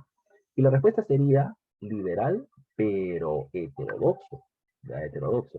Y el Perú no es liberal, ¿ya? Liberal con Odría, liberal con Fujimori con el neoliberalismo. Ortodoxo con Belaúnde, ¿ya? Con Odría. Pero lo que se tiene acá es como hay una intervención del Estado en la economía, se podría decir de que el Perú se acerca a las medidas keynesianas, como en la década del 30, después de la Gran Depresión o del crack del 29. Así que en la pregunta número 1, la más cercana termina siendo la clave C de casa, ¿ya? A ver, ¿ya? Número 2, ¿ya? Número 2. Dice, cuando Alan García llegó al gobierno en 1985, generó muchas expectativas sociales, pues impartió de mayor tiempo de vida en el país, pudo por fin cristalizar su objetivo de dirigir el Estado, sumándole a ello gran capacidad oratoria del líder en misión. Sus primeras medidas fueron el incremento sustancial de los salarios de los trabajadores públicos y el control de los precios de los productos de primera necesidad mediante el subsidio. Si bien fue del agrado de la población, en menos de 2 años los estragos de esas medidas generarán graves problemas socioeconómicos. Las medidas que tomó el gobierno aprista eran una muestra de qué. Dice acá, del populismo e intervencionismo estatal en la economía, sin duda alguna. ¿Ya? La idea era agradarle a la gente, interviniendo en la economía con el control de los precios de los productos y la mejora de los salarios. ¿Ya? Así que, por lo tanto, esa terminaba siendo su principal propuesta. ¿Ya? Una que se acerca mucho es su necesidad de obtener respaldo a las elecciones municipales. ¿Por qué? Porque si Alan García daba estas medidas, en el 86 habían elecciones municipales y por lo tanto iba a terminar teniendo un buen respaldo. Pero principalmente lo terminaba haciendo por, ya repito, en general no solo las elecciones, sino un respaldo a su imagen. Pregunta número 3 dice, las medidas heterodoxas del primer gobierno de aprista ocasionaron un problema económico interno que fue la expulsión del sistema financiero internacional, sí, la reducción de la deuda externa, no, al contrario, se incrementa porque no la estamos pagando, y un fenómeno hiperinflacionario, eso también termina siendo cierto, ¿ya? Entonces, ¿cuál va a terminar siendo la respuesta? ¿Ya? A ver, a ver, a ver. Yo te diría que la 1 y la 3. Pero, como estoy diciendo, ¿cuáles van a terminar siendo las medidas inmediatamente de este proceso heterodoxo? Yo te diría que la mejor situación va a ser esta acá, ¿ya? Yo te diría que la mejor clave termina siendo la 3. Si tengo que elegir una, las medidas heterodoxas del primer gobierno de García, yo diría que es 1 y 3, pero si tengo que elegir entre esas, porque no hay una clave directa, yo diría la hiperinflación. Las medidas de García llevan eso, digamos así. El organismo internacional que no está de acuerdo nos expulsa, ya nos expulsa. Pero la situación a la que nos lleva, ya dice acá, al problema económico interno. Un problema económico interno fue el problema hiperinflacional. Si me dijeran cuáles son las consecuencias en general, 1 y 3, pero como me habla a nivel interno, la mejor clave termina siendo la solo 3 que está en la alternativa C de casa. 4. Después de la victoria aprista en las urnas, se anunció ya un anuncio del presidente García en su discurso del 28 de julio, declaró una medida económica que traería hondas repercusiones en el sistema financiero internacional. Esta proponía estatizar la banca, la cual trajo como consecuencia en el plano político interno. ¿Ya? A ver, dice acá, la ruptura de las buenas relaciones con los partidos de derecha no eran tan buenas, ¿ya? La alianza política con los partidos de izquierda radical, no, el retorno del paquete de medidas económicas de Velascato, o el respaldo de los dueños de banco de otros países de América Latina. Yo te diría que esta, ¿no? ¿Ya? No eran muy buenas sus relaciones con los partidos de derecha, pero se rompen porque muchos de ellos estaban ligados al sector de la banca. La mejor clave es esa. 5. A fines de la década de 1980 fue unificada las Fuerzas Armadas con el Ministerio de Defensa y también se unificaron las fuerzas policiales, ¿ya? Para dar origen a la Policía Nacional. Con estas medidas, el primer gobierno aprista buscó organizar mejor el control de la seguridad. Sin embargo, descuidó aspectos importantes como el D. ¿Y cuál es la respuesta? Bueno, si bien se va a terminar enfrentando la subversión y va a terminar siendo importante, hay otro tema que dejó de lado, ¿ya? Más violencia contra la subversión, pero menos control con respecto al narcotráfico. Ahora, acá hay un punto. ¿Qué cosa es lo que pasa? Hay dos posibles claves. Dice, descuidó temas importantes, descuidó erradicar los cultivos de coca de Ibrahim o combatir el narcotráfico en el Guayana. Y esta es la mejor clave. ¿Por qué? Ya porque hasta ese momento ya no se estaban erradicando los cultivos de coca de Ibrahim, ¿ya? Así que por eso mejor clave terminó siendo esta alternativa A de avión, ¿ya? El narcotráfico creció, como te había dicho.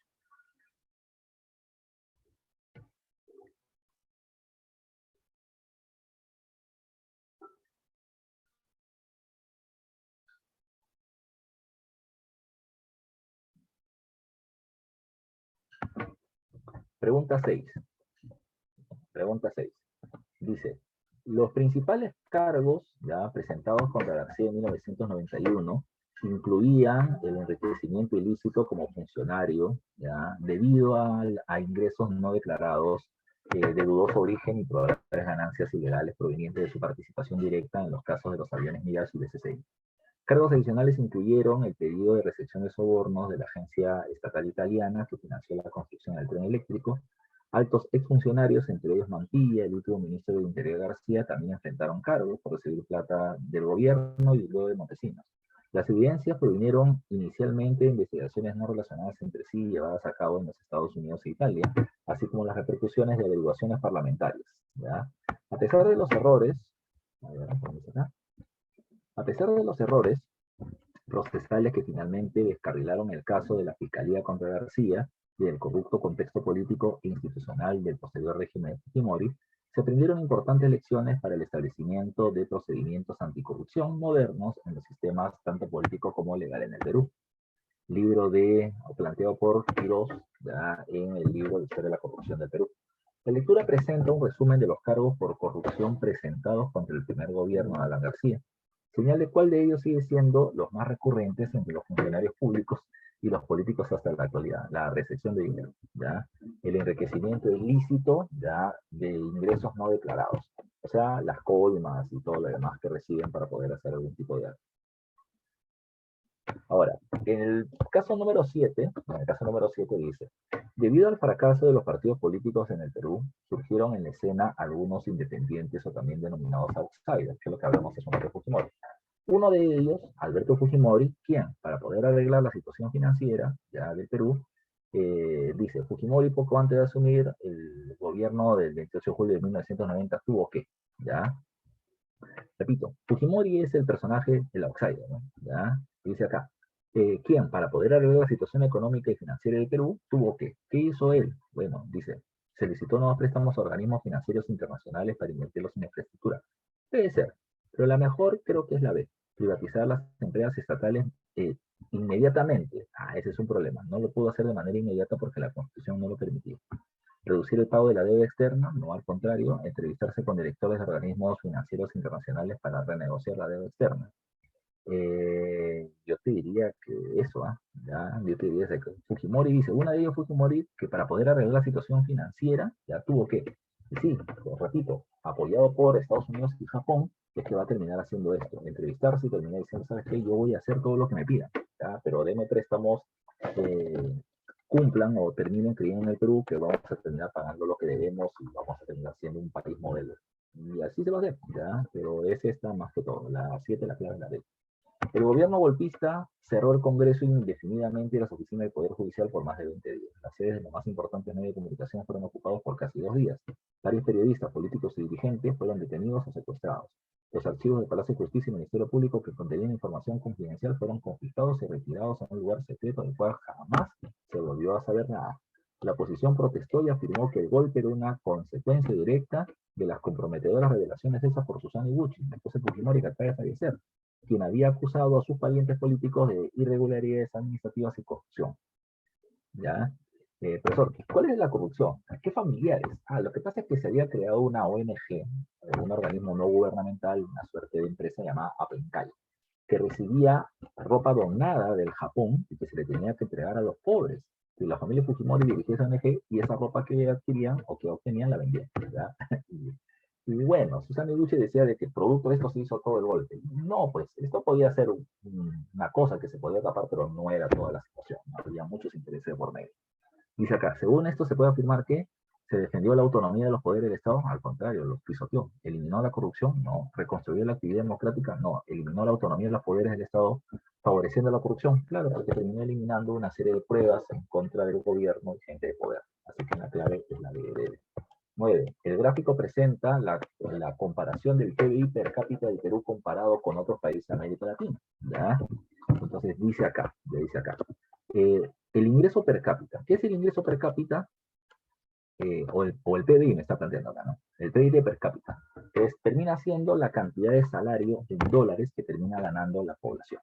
¿Ya? Entonces en el Perú, entre el año 90, ¿ya? Entre 1980 y 1990, el salario terminó siendo de $170 y terminó llegando a un lapso de 168.